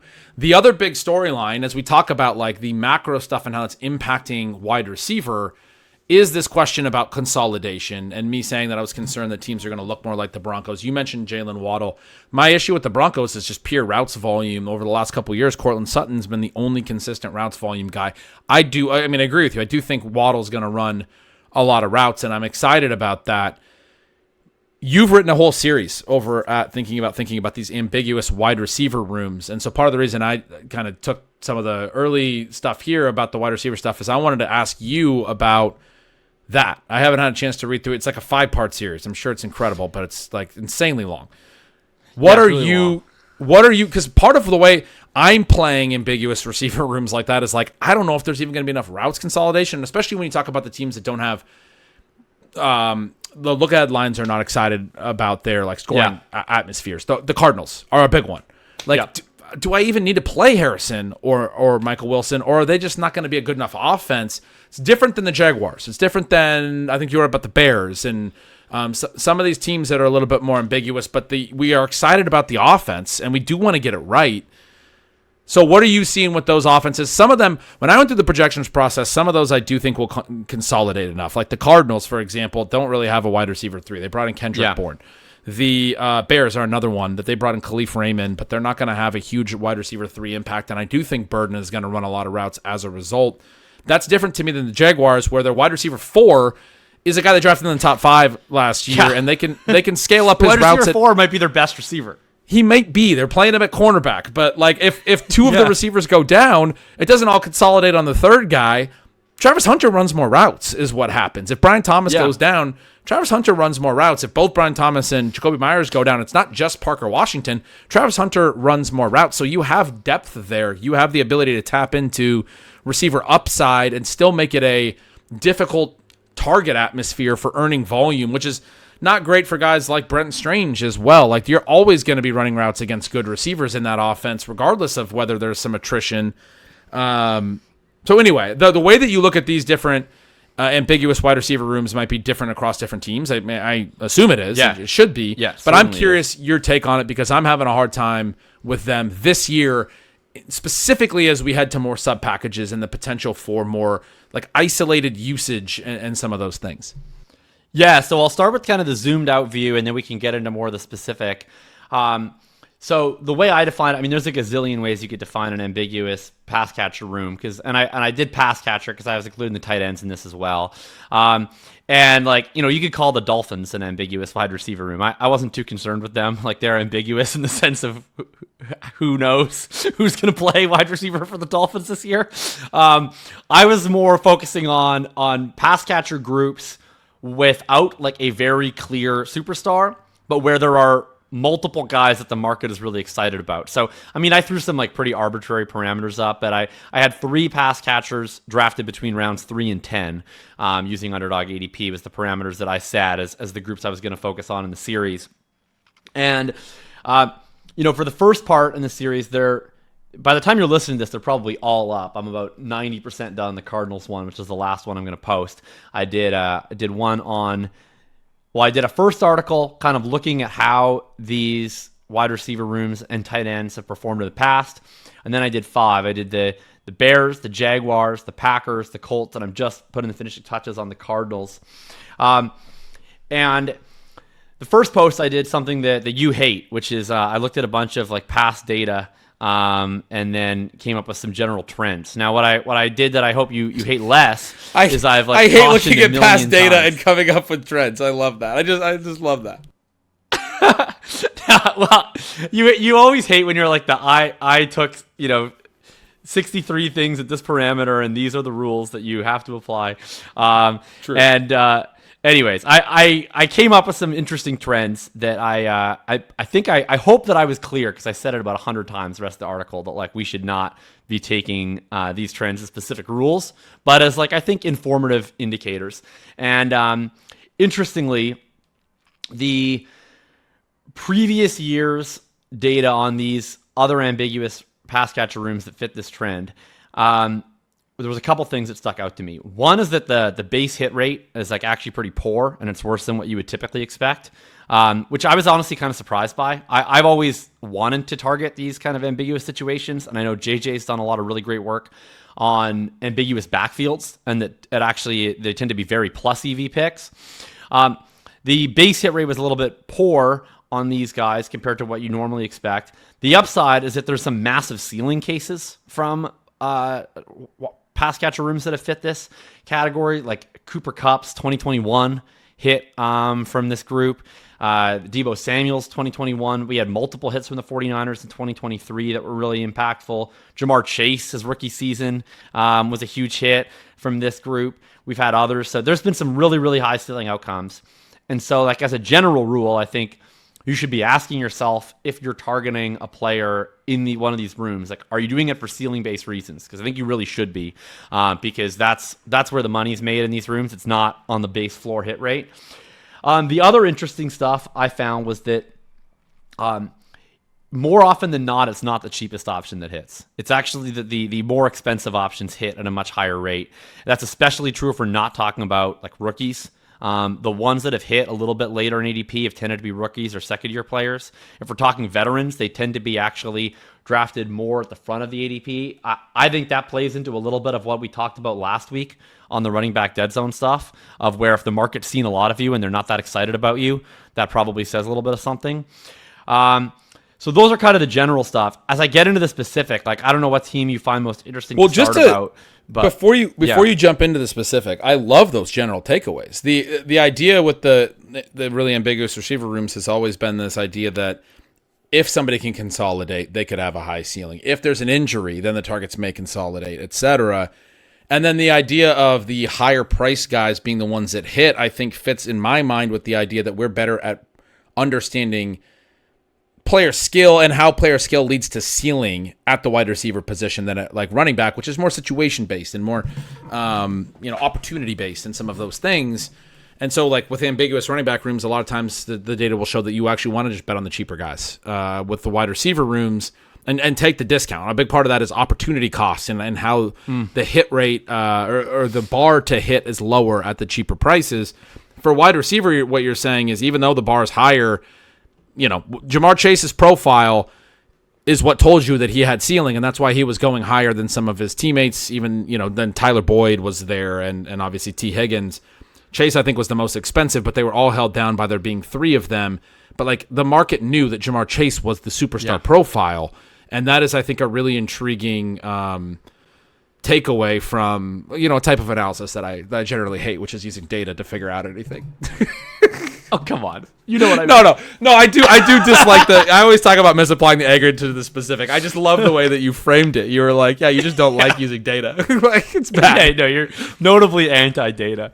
Yeah. I loved that. But no, I think those takeaways are both really, really intriguing takeaways. As far as the specifics, so a lot of that is going to be based on a prior, like you talked about Cooper Kupp, 2021. I talked about how the Rams were all in 11 personnel then. It was a route concentration element there. I'm asking you a little bit more about whether we run out of concentration issues. I was struggling to come up with good examples when I mentioned Denver a minute ago. I'll just throw out a couple that I noted here as I was thinking about it. The Bills were one last year. Dalton Kincaid was like their best receiving weapon, or Shakir, but they're splitting routes to a lot of guys. The Packers, lower route volume. And like they like Dobbs still ran most of the routes, but it was that combination I was talking about of a run heavy team and several guys, and nobody really got like a massive route number over like total routes on that team, and it makes it tough for anybody to be that productive. Totally. When you have Dobbs and Watson and Reed and all these guys. Houston Texans did it with their rookies. They never really let Jaden Higgins go. Nico was the stud one, kind of like Cortland Sutton in Denver for routes, but then they were using Xavier Hutchinson and Higgins and rotating all sorts of other dudes. The Patriots, they were limiting Diggs when he was out there. He had a really high rate of targets per route, but they were also rotating Demario Douglas in and Kayshon Boutte, and all of these dudes were rotating in to some degree. I put the Chargers on here. They had the clear 3 receiver set with McConkey, QJ, and Keenan Allen. Totally. But then to get Trey Harris going late, they were using him as the 1 wide receiver when they started doing some 13 personnel. Not a lot of it, but like that was they decided they were going to have a sub package for Trey Harris. And then all 3 of the 3 receivers that were playing in 3 receiver sets would come off when they went to that sub package, which started to impact route rates a little bit, not a massive amount. But that's the kind of thing I think you could see is like, hey, we want to give this rookie 1 formation. We want to give him 13 personnel. Right. He'll be the receiver. He's a good blocker. We'll use him in those ways, and then like not use him in other stuff to not overload him. And then you wind up like just trimming the route ceiling across the board. I also wrote the Bears down because you had the burden stuff as well. You had Olamide Zaccheaus, and they were using some different dudes. Obviously, Adunze and DJ Moore and stuff. Some of those teams I think are going to be more consolidated this year, and I think. The consolidation is great, obviously, for fantasy, but I am a little bit concerned about the ways that teams are going to use some of these guys, and with like playbooks getting a little more complex in some of those things is sort of my read on it. You're getting a more complex playbook, so that's why some of these rookies were limited, why Jaden Higgins and why Trey Harris and why Luther Burden were never really like given the reins and unleashed. I wrote a piece earlier this offseason titled something like, maybe it's just getting tougher for rookies. Basically, I was just making the case that it's harder for them to get a full snap share right away, that things are getting more complicated because the ways that defenses are playing is more complicated. And maybe that just means that the step from college to the NFL has gotten more challenging or what have you. That's a little bit different than some of what, like where the Cooper Kupp breakout came from or the Deebo Samuel breakout came from. So as you go into the specific, I'm curious if you're concerned about that. I could be wrong on that, but that's a concern that I have. I mean, it's team to team. I also, though, the other takeaway that I completely forgot to mention, but that it speaks to maybe not as much about the route stuff, but like the systemic issues that you're bringing up is in the sample of guys that I had looked at in the first piece, there were 14 guys that I identified as clear hits who were over a point per game ahead of their ADP expectation.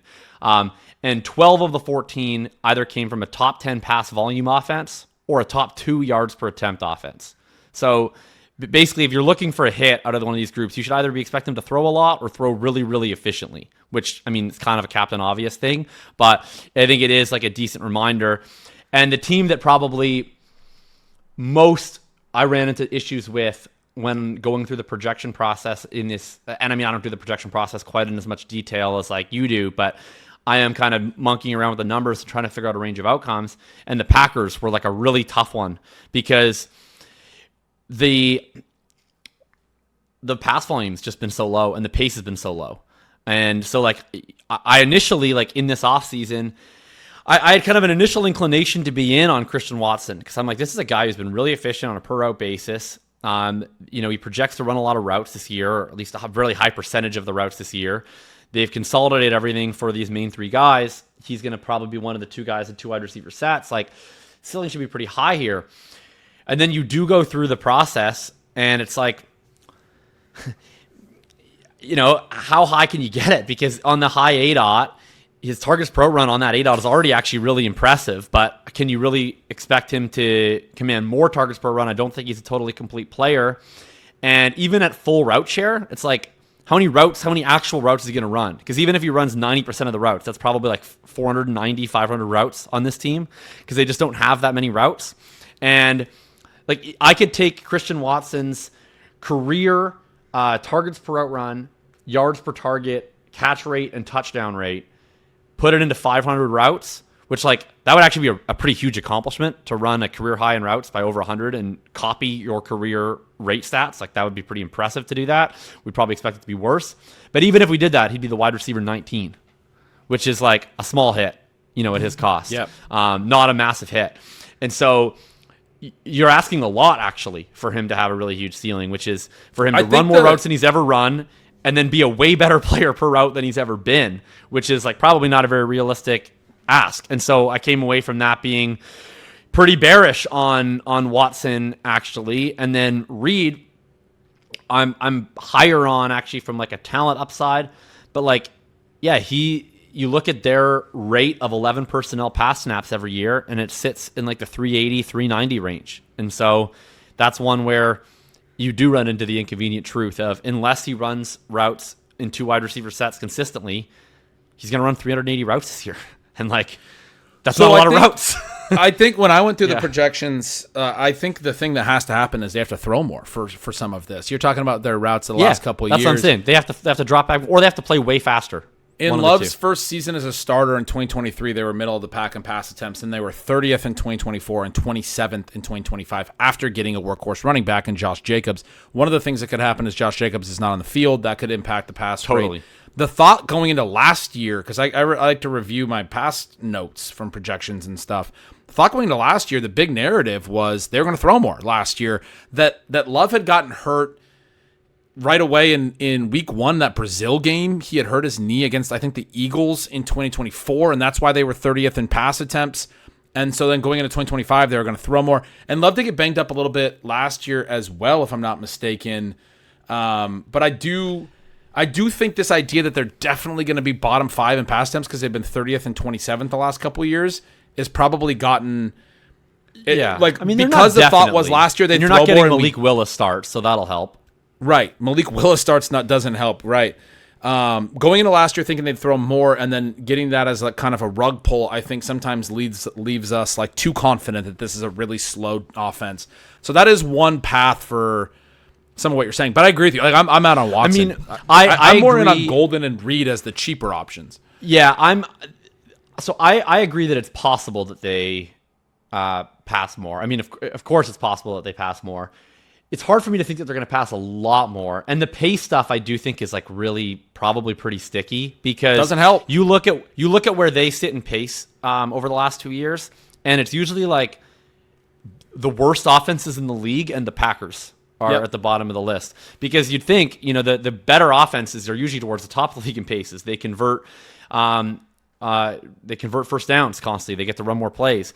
It's a mix of like a desire to be slow. It's also Matt LaFleur is not that aggressive in some of like the fourth down stuff. That's one of the reasons the Bears ran so many plays last year is Ben Johnson was really aggressive on fourth downs. And so drives that for other coaches are ending. They're not ending for the Bears. They're not ending for teams like the Lions. So they get to just stack more play volume through fourth down conversions. Some of that stuff helps on the margins too, but it's tough, and I think it probably does need a Jacobs injury. I was in on the Packers passing more last year. I'm a little less optimistic on it this year, in part because they got rid of 2 receivers, and like that's really helpful for the receivers in terms of they're going to run higher route rates. But I don't know if that communicates like we desire to pass a lot more. I think it's more like we want to center our passing game on the core 3 guys. I was really optimistic on Reed. I got less optimistic on Reed after doing some of the projection stuff for the column, just because I think it really hit me like, no, he needs to play in 2 wide receiver sets. Because if he doesn't, the route cap is pretty tough. Golden, I'm into because I think the threshold is so much lower. And I know we were just talking about how usually that's not what you want to bet on in these rooms, but I think he's a bit of an exception in that he's a year 2 player. So the market doesn't have that much of a solidified idea of what he is or what he isn't. And so, if he was the wide receiver 19, it'd be a massive impact versus Watson at his ADP. And I also think we talked about it on Chip Chasing yesterday, like the ability for him to do more at the lower intermediate ADOT. And I went through in like pretty excruciating detail in my piece, like what percentage of the routes, I think it was 52% of Romeo Dobbs' routes last year were digs, corners, digs, slants, or hooks. That was like a majority of his routes. And Golden was second on the team in percentage there of his routes. And even though he was like not necessarily that great at some of them, like Reed was actually having higher success rates on them if you look at some of like the Harmon stuff or the open score stuff. But like that was the area of the field that Golden had more overlap with Dobbs on than Watson or with Reed. Like those guys were way lower in dig percentage and stuff like that. So I think that's this kind is my of whole Golden thesis is somebody has to run those intermediate routes, and it seems like he's the one that we know the least about in terms of how they want to use them. Reed gets a lot of stuff near the line of scrimmage and deep. He's kind of got like a barbell or bimodal route distribution or target distribution to a degree. Watson, obviously, as you talked about, very high ADOT guy. Tucker Kraft, very low ADOT guy, catch and run guy. These intermediate routes that you're talking about, these digs, these slants and things, someone's got to run them. with Dobbs gone and Wicks gone as well, who's kind of the other guy that you would have thought might have stepped in there. It seems like Golden is in line for that they're thinking some good things for him in terms of replacing the guys that walked off or they traded. Yeah, I think that's probably pretty likely. So I'm in line with you on that one. The other big one where routes is like the craziest concern is the Jags. I mean, because there's just too many bodies. That's the one where I went into like I kind of have this in sections, and one of the sections is rolls and snaps, and I think I wrote like 4,000 words just on rolls and snaps on the Jacksonville Jaguars piece because it gets pretty wild. Like, so here's the big stat takeaway for me. If I was doing my what do you do? Biggest signal and biggest noise. This would, or my key stat, whatever you have at the top of your blurbs. This would be my key stat of the Jaguars last year. Whatever you have, while you name exactly all of the things. Yeah, that's it. You got it. Well, I don't want to sound like a stalker. So last year the Jaguars had 2.58 wide receivers per pass snap. Meaning there were an average of 2.58 wide receivers in a route. I mean, the other way you could put that is basically 58% of the time they were throwing from 11 and 42% of the time they were throwing from 12. And if you want to scratch out whatever percentage of the time they were throwing from other stuff. And so if you just kind of do the math in your head there, like that's about enough for everybody in theory if you only play 3 wide receivers to run like the low 80s in routes, about 85% of the routes. Obviously, that's not really how they project this year. And so I think it's a really interesting team to project in that it's the opposite of how I almost think of every other team, where usually I'm always thinking top down. You know, like I'm not a big believer in talking about, oh, there's way too many mouths to feed. Oh, we got to find targets for this goofy wide receiver 3. The alphas get their work. Of an alphas eat first. But with the Jaguars, like they're so unique that I do kind of actually have to almost approach it the opposite. And by opposite, I mean how many routes do they want Travis Hunter to run?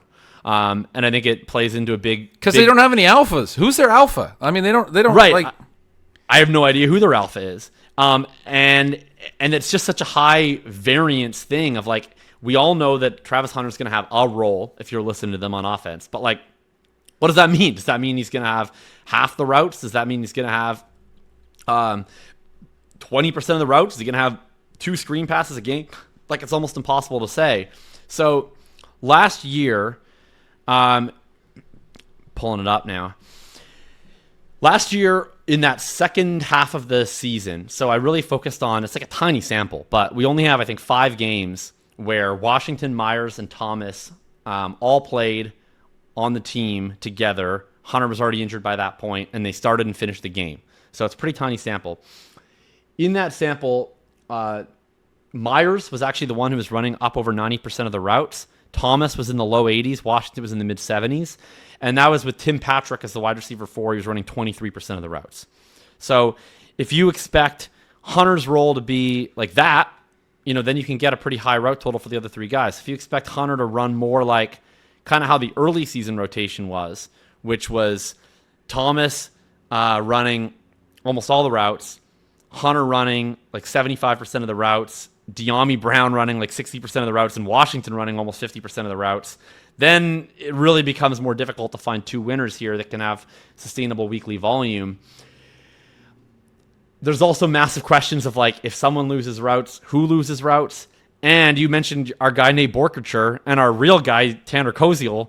Like, if you were going to bet on does that 2.58 number come up or come down, I mean, what they've done this offseason suggests it's more likely to come down, right? They went and drafted 2 tight ends. So it becomes pretty challenging. Before you just sneak in that Koziel's our guy, I saw you tweet the other day that Eli Raridon was your favorite late round tight end. I mean, Koziel's mine. He's a top 5 tight end in the entire league. So I felt a little betrayed. We didn't even get Raridon in that draft. I don't think. We didn't. We were going to take him, and we tried to push him, and was it Reeves? Well, I think it worked out. I think it worked out because I think the guy that I gave you when I wanted Raridon was Strilling. That's right. We took Stribling over Raridon, thinking Raridon would make it back. Come back. It's a 2 tight end. You have to start 2 tight ends. It's a little bit of an awkward league where the tight ends do get pushed up. And I was like, man, we got to take Stribling here in like the late second round. And then we had another pick in the early third or something. We were trying to push Raritan like 5 picks, and we did not get him through. He went right behind us, like the next pick, and I was like, bad news, Jacob. We didn't get Raritan. Anyway, we're talking about a dynasty draft that we did together many months ago. But your Jags notes, I think, are really strong ones. That's an offense or receiving core that I'm mostly staying away from. I strongly agree with that. It's just a do you see it being like Packersy, like last 2 seasons Packersy? Yeah, I mean, I don't think someone has to win is the kind of the thing. I think we all try to think about like who has to win. I think about it right now in the NFL as like there's like this idea that Sean and I have talked about for years of like there's haves and there's have-nots, and I don't want to be stuck with players on the offenses that are the have-nots that are not fun for fantasy. I drafted too many Arthur Smith players over the years, man. Like too many times I was hoping for routes and offensive situations to get better when they just weren't. They weren't good situations. I want to be in on the offenses that are concentrated, that I think can be good, obviously, and outperform. And some of those are ones that look bad and may look certain types of ways, and we'll get to the rest of the state of the wide receiver position after we talk through these kind of ambiguous ones. But some of these ones that I do really want to avoid, I think you're hitting on it with the Jags for sure. I mean, I think you could take your stabs at Travis Hunter late and stuff, but I have a hard time with any of the Jags receiving weapons, even though I want to be in on that offense. I mean, Tootin, we talked about at the top. It's nice that he's getting more draftable because I don't want to be completely out on this offense. And I think Trevor Lawrence is an intriguing single QB option, although there's a lot of intriguing late round QB options, so you may not land on him. You may not end up with any Jags if you're like me, but like in your home leagues or whatever. But I do think this is a tricky one to play. But some of the other ambiguous ones, you're not feeling as concerned about routes limitations. No, I mean, probably the one that I'm most excited about, and I was super, super excited when I heard your projections pod on was the Bears, because that was one where I noted that it was going to be a little bit of a tough sell for them to hit the 2-team environment indicators that I talked about earlier, which was top 10 in pass attempts or top 2 in yards per attempt. This is a team that actually was top 10 in pass attempts last year. I think that they did it in ways that are a little tough to sustain. They had some overtime games. They had a lot of games where they were coming from behind. They led the league in come from behind victories.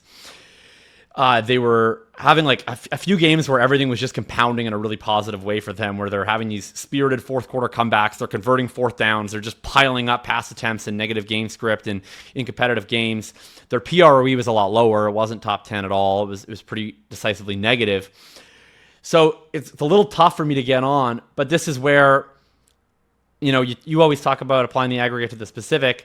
I think the Bears are uniquely set up to defy a lot of the specific rules because I think they could be so concentrated on those main 3 guys. And because I think there's a lot of reciprocal interplay between the quarterback and the 3 weapons. Where, I mean, first of all, you talked about routes. I'm not concerned about routes for any of these dudes. Like, they're gonna run all the routes. Who else is gonna run the routes? Like, it's Sam Roush is gonna run 50% of the routes, or Khalif Raymond. Like, I don't see that. So you're gonna get a lot of routes with a lot of these guys. And I was arguing with someone on Twitter today where they're like, well, either you need, if you're betting on Burden, you better hope he's the clear one, or Caleb needs to take a big step. And I mean, there's some truth to that. He's pretty expensive, but I would push back on 2 aspects of that, which is, one, I think he needs to be the clear one in the standpoint that he needs to be good enough to be a clear one. But if he's good enough to be a clear one and so is everyone else, then I don't view Caleb taking a leap as like some separate, uncorrelated thing. Like, if you're telling me he just has 3 elite pass catchers, then he's going to take a leap. Like, they're going to have a ton of success as an offense if you're telling me that's the situation. And so it's kind of disaggregated. And I think that those 3, it's weird to talk about like a pass game consolidating on 3 guys, but I do think it could consolidate a ton on those 3 guys where there's really nobody else that demands much involvement at all in the offense. I don't happen to be quite as high on Roma Dunze as I am on Burden and Loveland, but like there's a case for him for sure. And I'm probably a lot more optimistic on, no, actually everybody can hit.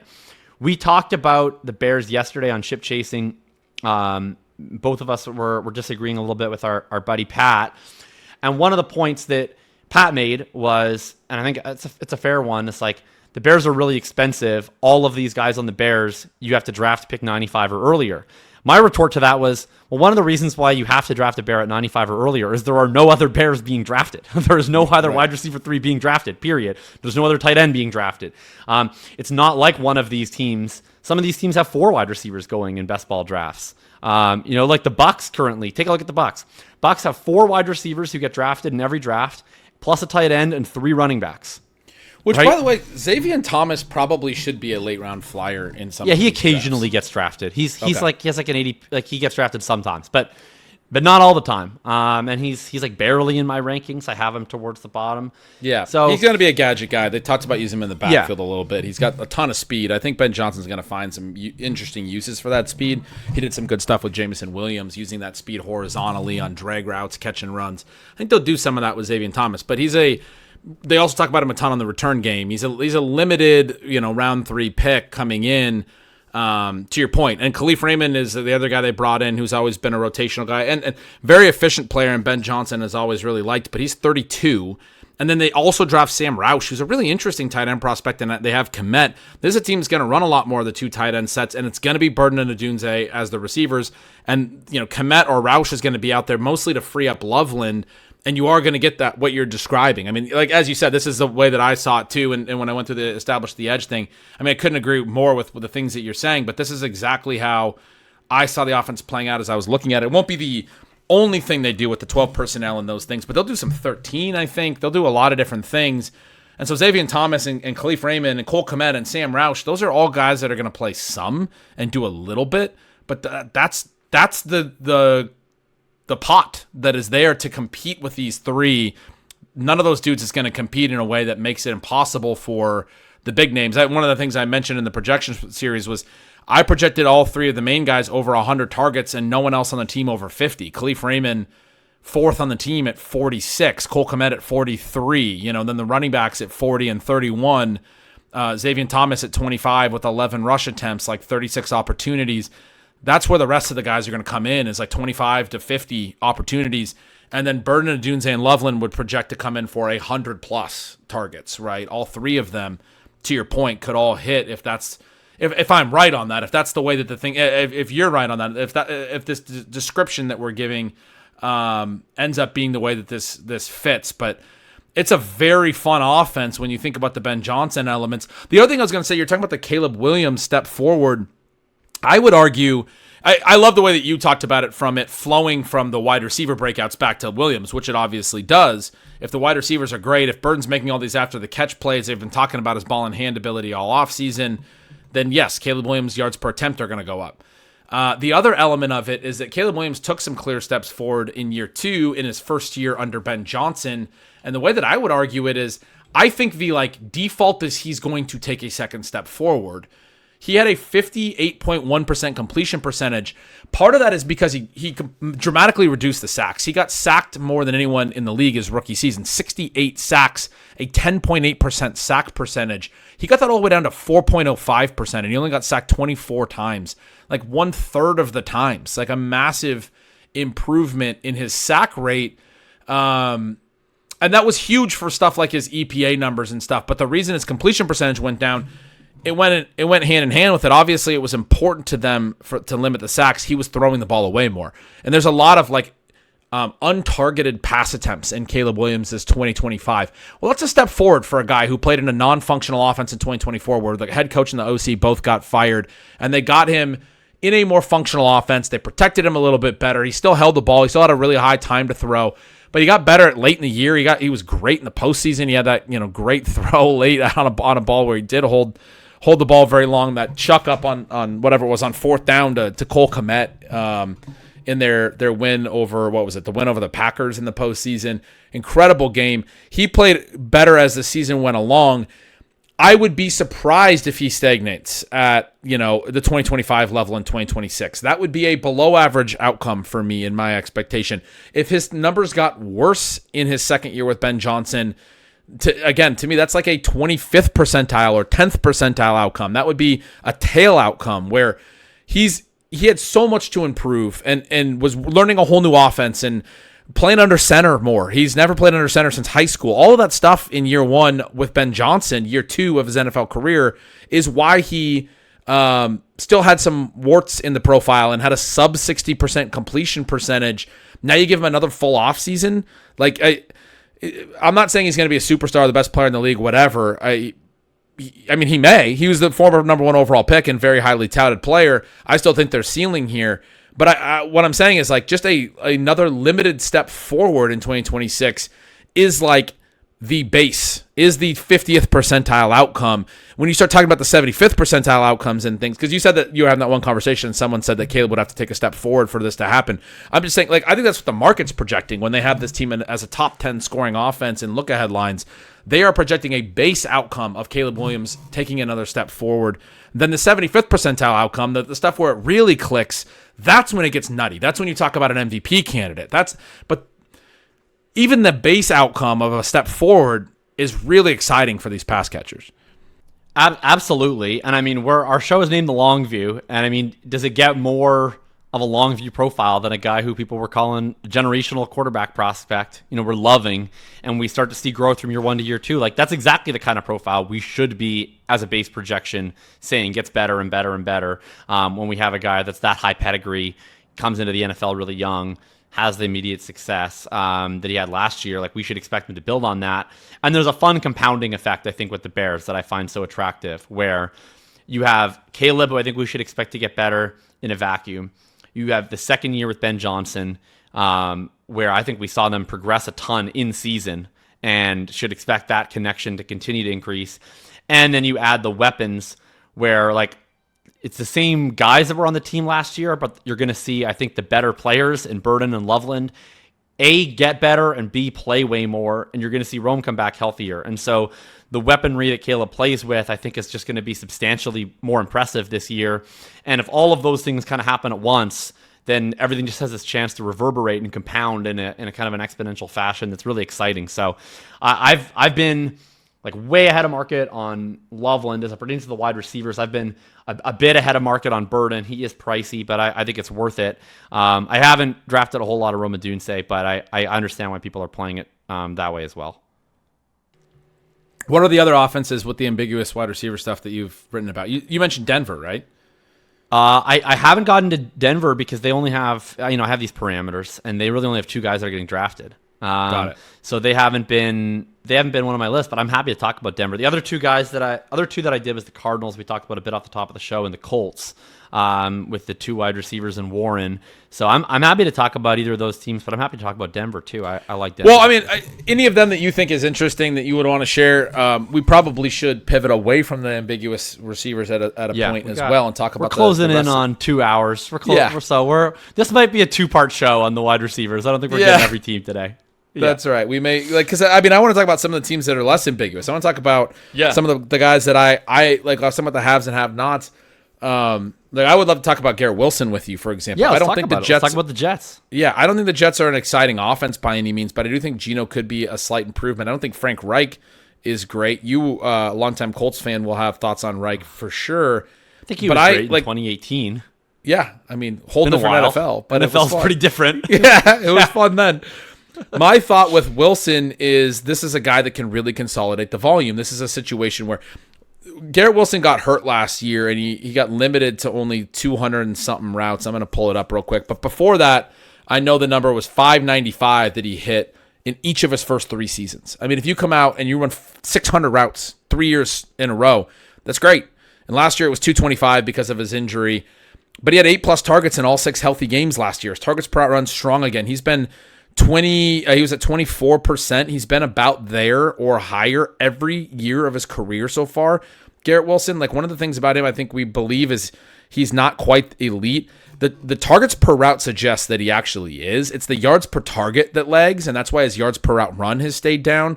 Again, I always have to split yards per route run into targets per route and yards per target, the component parts. Garrett Wilson runs the routes like a number 1, earns the volume per route like a number 1, and then has been really inefficient. Well, why is that? Well, he's played with a bunch of donkeys. Let's be clear. His quarterbacks have been horrible his entire NFL career. I've always chalked that up to QB play. a lot of people are like, you've been doing this for 4 years. When's it going to hit? It's never hit. Like, he had a 1.76 yards per out run last year. I think that's solid for a really bad offense. I still think he's good. I think it's pretty undeniable. He's never had a good QB situation. I'm not sure Geno's that dude, but I do think his first read tendencies, like he tends to like go to the first guy, could unlock a guy like Garrett Wilson sort of once and for all, a year 5 breakout, if you will. That kind of a thing is tricky, but these are the situations where like people were like, well, you've been talking about all these different formational things and the routes aren't going to consolidate and this and that. Who are you in on? Well, Frank Reich's going to do some multi-tight end stuff. He did that with the Colts. They're going to use Sadiq and Mason Taylor and all that, but whether they're in 12, whether they're in 13, whether they're in 11, Garrett Wilson's going to be the primary number 1 wide receiver in this offense. That's the kind of guy that I see as the like this year's JSN. I don't think he's that, but I do think he can be the dude that they build the whole ship around, right? Like he's the superstar. Tetairoa McMillan, we talked about. I'm a little more concerned about Carolina's pass volume ceiling, where I think the Jets could actually take a bump in that regard. Terry McLaurin is one I would throw out there. If you're into Jaden Daniels, and I'm still pretty into Jaden Daniels, if they don't land a Stephon Diggs, like there's a lot of assumption that they will, and maybe they will. They haven't yet. They've started camp. We're almost to August. It's weird. I don't know where we're at with that, but Terry McLaurin looks like he's going to be the very clear number 1 for Washington, and they've talked about moving him around, and maybe he's ready. He's coming off a career-high yards per out run. He's older than you'd think, but maybe he's finally ready to hit some of the per route numbers, like plateaus that he never ever got to. I've always emphasized that he's been more very good than elite for most of his career with some of the peripherals, but took a step forward last year, and new offense might be using him a little differently, and obviously best quarterback of his career with Jaden Daniels as well. So he's another one that I'm interested in. Zay Flowers is another one I'm pretty interested in. Again, pass volume concerns with the Ravens, but Flowers' profile has been really, really good. These are some of the guys that I'm pretty into this year where they're like the clear number 1s. Sometimes there's some offensive concerns, but I do feel good about them consolidating routes. I feel good about them consolidating targets and leading their teams. And I do think that's pretty... There's some value in that, I think, this year in that area of the draft. I big time agree with this group of receivers. Like you talked about an hour ago on, do I think it's essential to take a receiver in the first couple rounds? Like this is the area of the draft I think it's actually most essential to take receivers, and I think that applies kind of regardless how you start your first 2 rounds of your draft. That's especially true because at least now this may apply less in home leagues if you're listening to this and you only play on like Yahoo or ESPN. I don't think the ADP shakes out quite as much this way. But if you're playing on FFPC, if you're playing on Underdog, if you're playing on DraftKings, it does shake out, for me at least, to where rounds 3 and 4 are largely wide receiver focused rounds once you get past at least the first couple picks of round 3, because I think that there's a lot of strong profiles in here. Flowers, you mentioned, that's been a huge priority one for me. You didn't mention Waddle in your last bit. That's been a massive priority target for me. I'm curious where you wind up on him.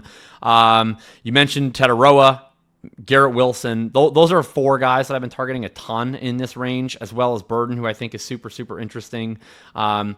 Terry is a guy that I probably have not given enough thought to, because I feel like I've just never been that in on him throughout his career, and maybe I'm guilty of just kind of like eschewing, especially when there's so many other guys in the range that I really like.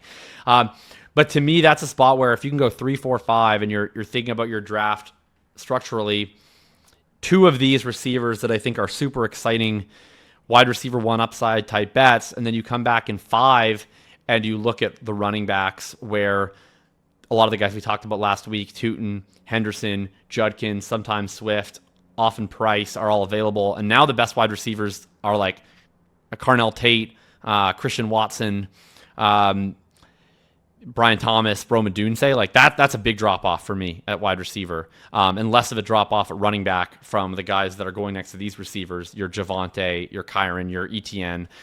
So I think these are the most priority wide receiver rounds for me of drafts, probably where I have like the most positional lean of anywhere in the draft. I like a lot of these guys, and I like a lot of these guys to the point that I'm trying to get overexposed on a bunch of them at the expense of the running backs. And to the point that they're wide receivers I actually do like in a vacuum who I'm not drafting that much of. Like I've been underweight on Buka, and Don't feel awesome about that. I think he has a lot of upside. I've been underweight on Ladd McConkey. I don't feel awesome about that. I think he has a lot of upside.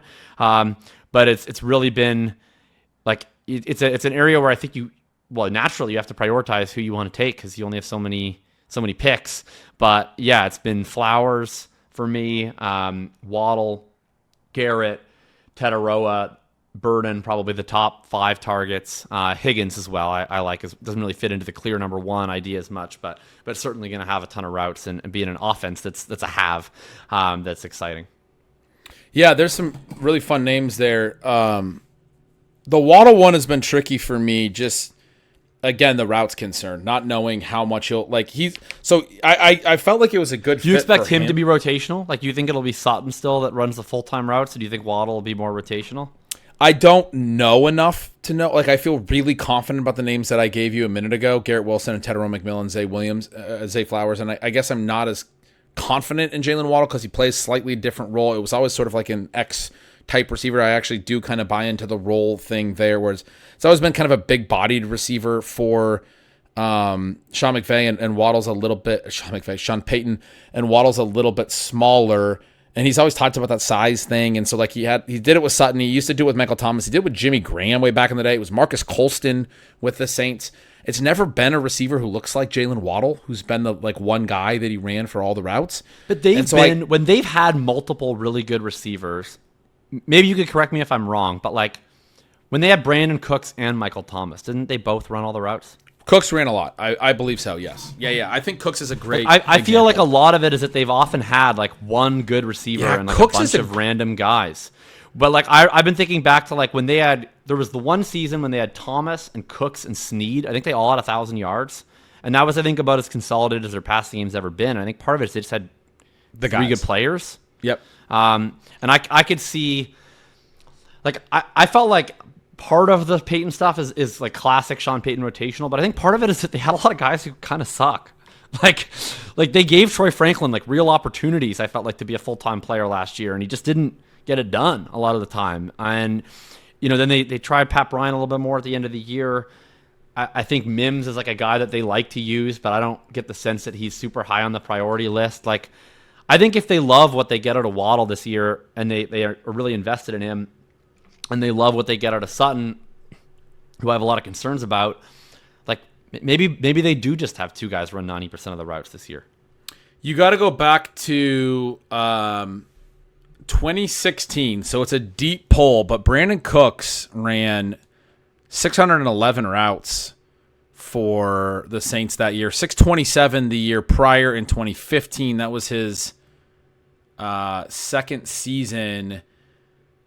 He had back-to-back 1,100-yard seasons. He only ran 353 as a rookie in 2014. He only played 10 games. But 2015, 2016, when they did have Michael Thomas in 2016 at least, in 2015 it was Brandon Cooks who led the team. It was they still had Marcus Colston at age 32, but Cooks led the team against this aging Marcus Colston, which honestly may be a facsimile for where we're at with Sutton as well. I think Cooks is a really good pull in terms of countering my point about the size thing, and it's never been a guy like that Peyton did meaningfully use in a way that could happen for Waddle. I haven't felt like and to be clear, I felt that Waddle could actually end up running more routes. One of the things with Waddle that's always been a little tilting is his own like health stuff keeps him off the field for routes. He loves the blue tent.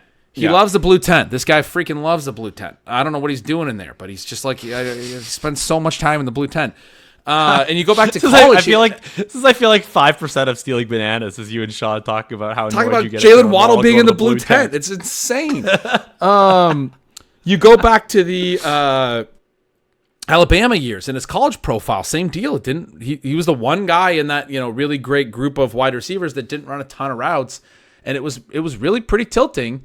And anyway, here we are in the NFL and dealing with the same issues. He ran a lot the first couple years with Miami, but then the last few years it's been limiting. I do think coming to Denver, number one, what you have is you have Sean Payton who can maximize efficiency for these like rotational players. So even if he is rotational, you could potentially get some real interesting spike stuff. I think it could be fun for best ball as a result of that. I think he's going to get 450 routes minimum, 500 minimum. You're hoping he gets 600, 550. Well, and part of the fun is that the team total dropback should be a lot higher than what they were Right. in previous years, because the paid offenses, they tend to be faster.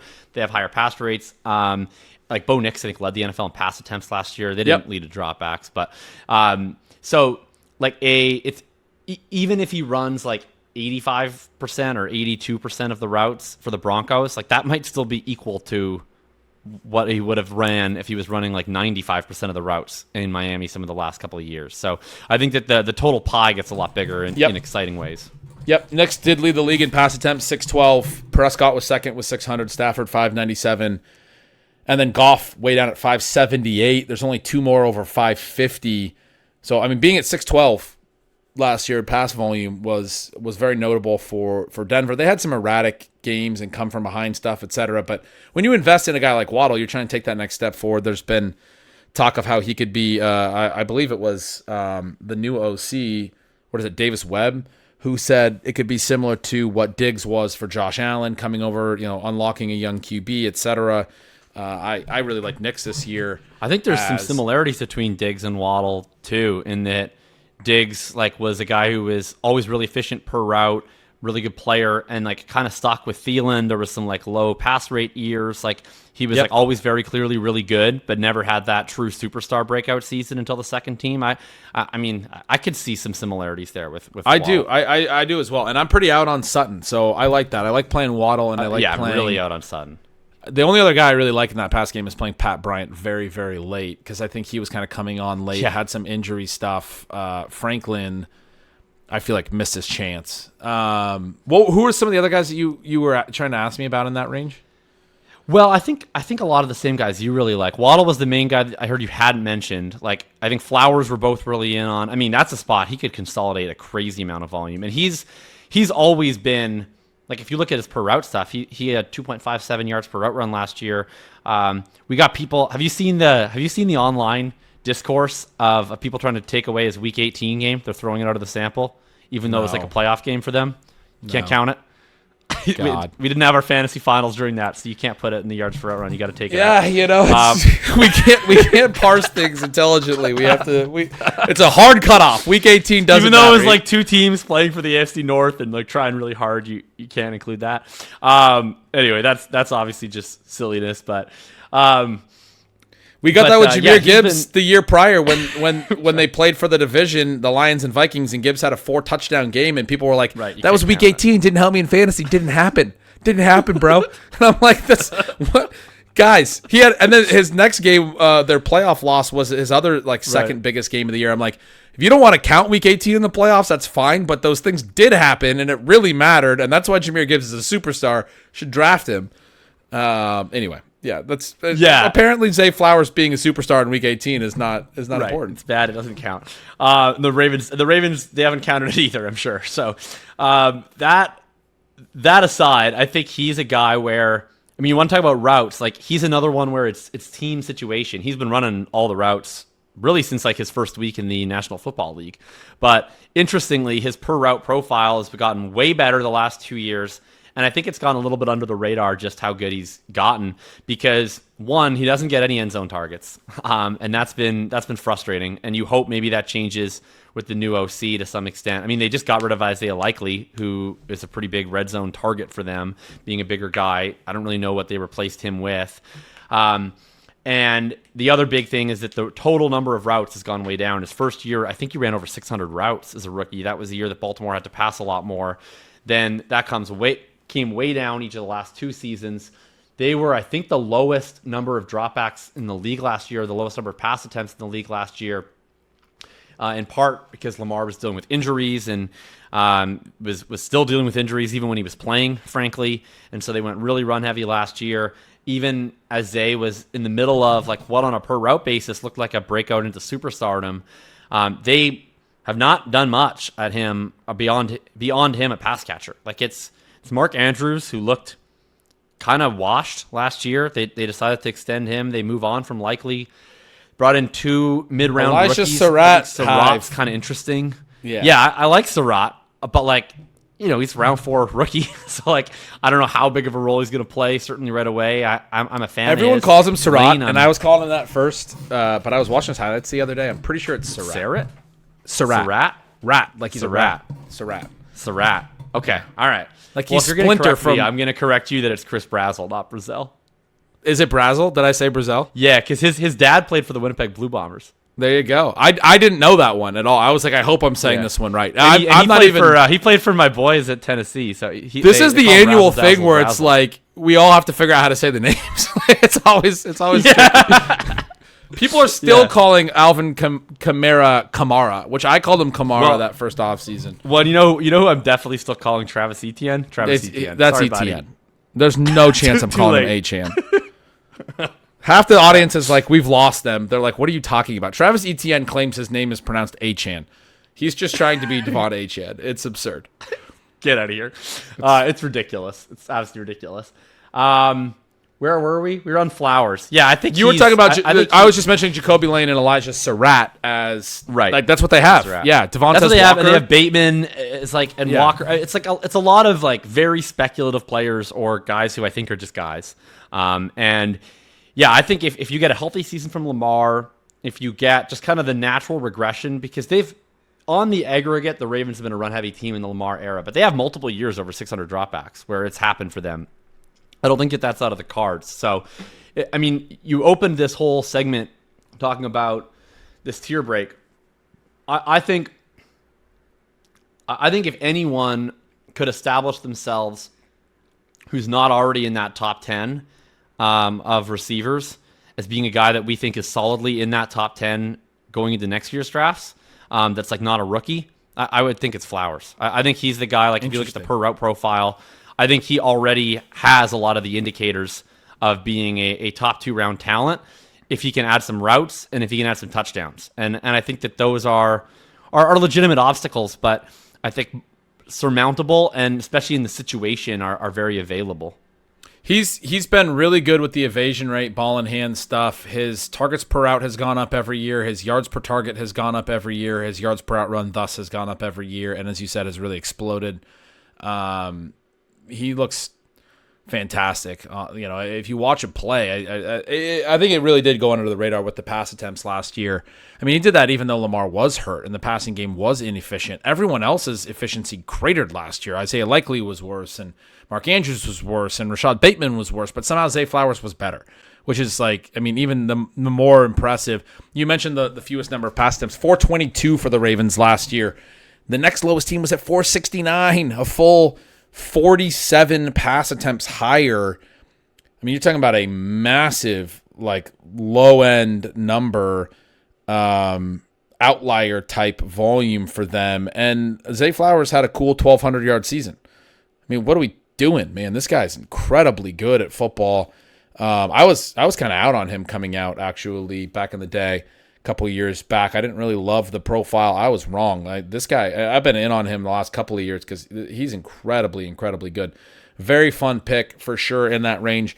We talked about some of the other ones. Where are you at on Ibuka? I mean, it kind of has to be Ibuka, right, for the Bucs? He's one I'm really challenged with because I don't feel like his profile like fully matches the price. Like, you got to take him above Tedero McMillan, for instance. And I'm like, Tedero, I think, is a better player, had a better rookie year, way better prospect. You got to take him ahead of guys like Garrett. You got to take him ahead of guys like Waddle. It's like a lot of guys that I just think are also clear ones and that I have more confidence in as a player. But he's a scary guy to fade because I do think he was a pretty good prospect. Like, I feel like there's been some revisionism on how good of a prospect he was. I feel like the way people talk about him now is as though he was an elite prospect. I don't think anyone talked about him as an elite prospect then, but maybe that's a whole separate issue. He's been one of the most challenging names for me because I am fading him, but not like by choice. Like, I don't go to bed at night happy to be fading Emeka Egbuka. It's more just that there's only so many names. Him and Ladd are probably the two guys that I'm fading most trepidatiously in this range. As in, I don't really have an issue fading but Ladd by accident. Yeah, I feel fine fading Ladd. I want to be in on the Chargers offense. I'm playing him through the backs. I'm playing him through Herbert. And now we get to play Rondé Gadsden cheaply. So it's like I'll play him through Rondé Gadsden. That's my favorite way to play the Chargers. It's like, oh, you're going to give me a player that I actually think is really talented for almost free. That seems fun. And Trey Harris. I've been playing him a lot through Gadsden and Trey Harris. And And now Keaton Mitchell, thanks to you. Yeah. Early in the offseason, Gadsden was like tight end 9, like in the very beginning of the offseason. He's like tight end. But now he's going like in the Brenton Strange, Jawan Johnson range. Right. Yeah. Getting some of him, getting some of Trey Harris, getting some cheap pieces. I just think it's tough to see the consolidation for McConkey. That's another one of those ambiguous receiving rooms. Yeah. They got I counted to 11 guys that I think play running back, receiver, tight end who rotate in if everyone's healthy. Yeah, that's going to be the team that is going to be one of the biggest for different sub packages and different spread stuff. McDaniel's offenses have always consolidated. I'd be shocked if they do in this situation. Part of the issue too with all those different sub packages you mentioned, like that also hurts your team's plays per game. It takes literal time to rotate guys on and off the field. And so if you're constantly playing sub packages, that could cost an offense like 3-4 plays per game too. And the motion, a high rate of motion leads to a longer time of seconds per snap. And McDaniel's offense is always way up there in motion rate and down in seconds per snap. So it is going to hurt that. They're going to have to be really good to get real play volume, which I expect them to be. I expect them to be a very good team, and that's going to help play volume and offset that a little bit. But you have to understand the range of outcomes for the play volume is like average to bad. You know, you're optimistic if you think they're going to be in the average range for play volume. They're probably going to be. I mean, they could still be top half. I'm not saying that's not possible, but. That would require them to be one of the better offenses of the league, constantly running long drives. Like you were saying, those teams run more plays. Should we get into like all the rookies and the late round receivers and stuff, or should we save that how about for next show? Week? Yeah, because I got to run. That's right. You got to run. You got to run. We gotta wrap up this week. We will go into why Mekhi Lemon is the best player in the history of football. Next week we'll talk about. I'm excited to talk about Mekhi Lemon. I by the way, 4 big gorillas under my belt solo so far, and I have 4 shares of Mekhi Lemon. There you go. Let's go. Ripping off the big gorillas. Sweet. I have a feeling that when we do some draft episodes in the coming weeks that will be available for our Patreon subscribers, see the segue? That we're going to draft a lot of Mekhi Lemon on those teams, if I had to guess. There you go. Yeah. Sign up for the Patreon. Come hang. Did you want to do the shilling? You might as well do the. I'll do a very light shilling because I got to run, but I'll do the Kurt shilling. Yeah. We got obviously 2 episodes up. We would really appreciate it if you would do your button clicking. So if you're listening on YouTube, make sure to hit the like button, the subscribe button. If you're listening to us on Spotify or Apple, please follow the podcast channel so it comes directly into your feed. Please give us that lovely 5-star rating. If you have comments for us, please leave a comment. We'll read it. And make sure, of course, to sign up for the Patreon if you're willing to support us for $8 a month. We mentioned the draft content we've got coming up. So far, everything we've done has been freely available. We're going to have some fun premium content up at some point in the next couple of weeks. Otherwise, I'll see you next week. We have a lot of wide receivers and players that we have not talked about yet that we got to cram through before we start drafting teams together. So excited to get through that with you. Yeah. Thanks for hanging out. We'll see you guys next week.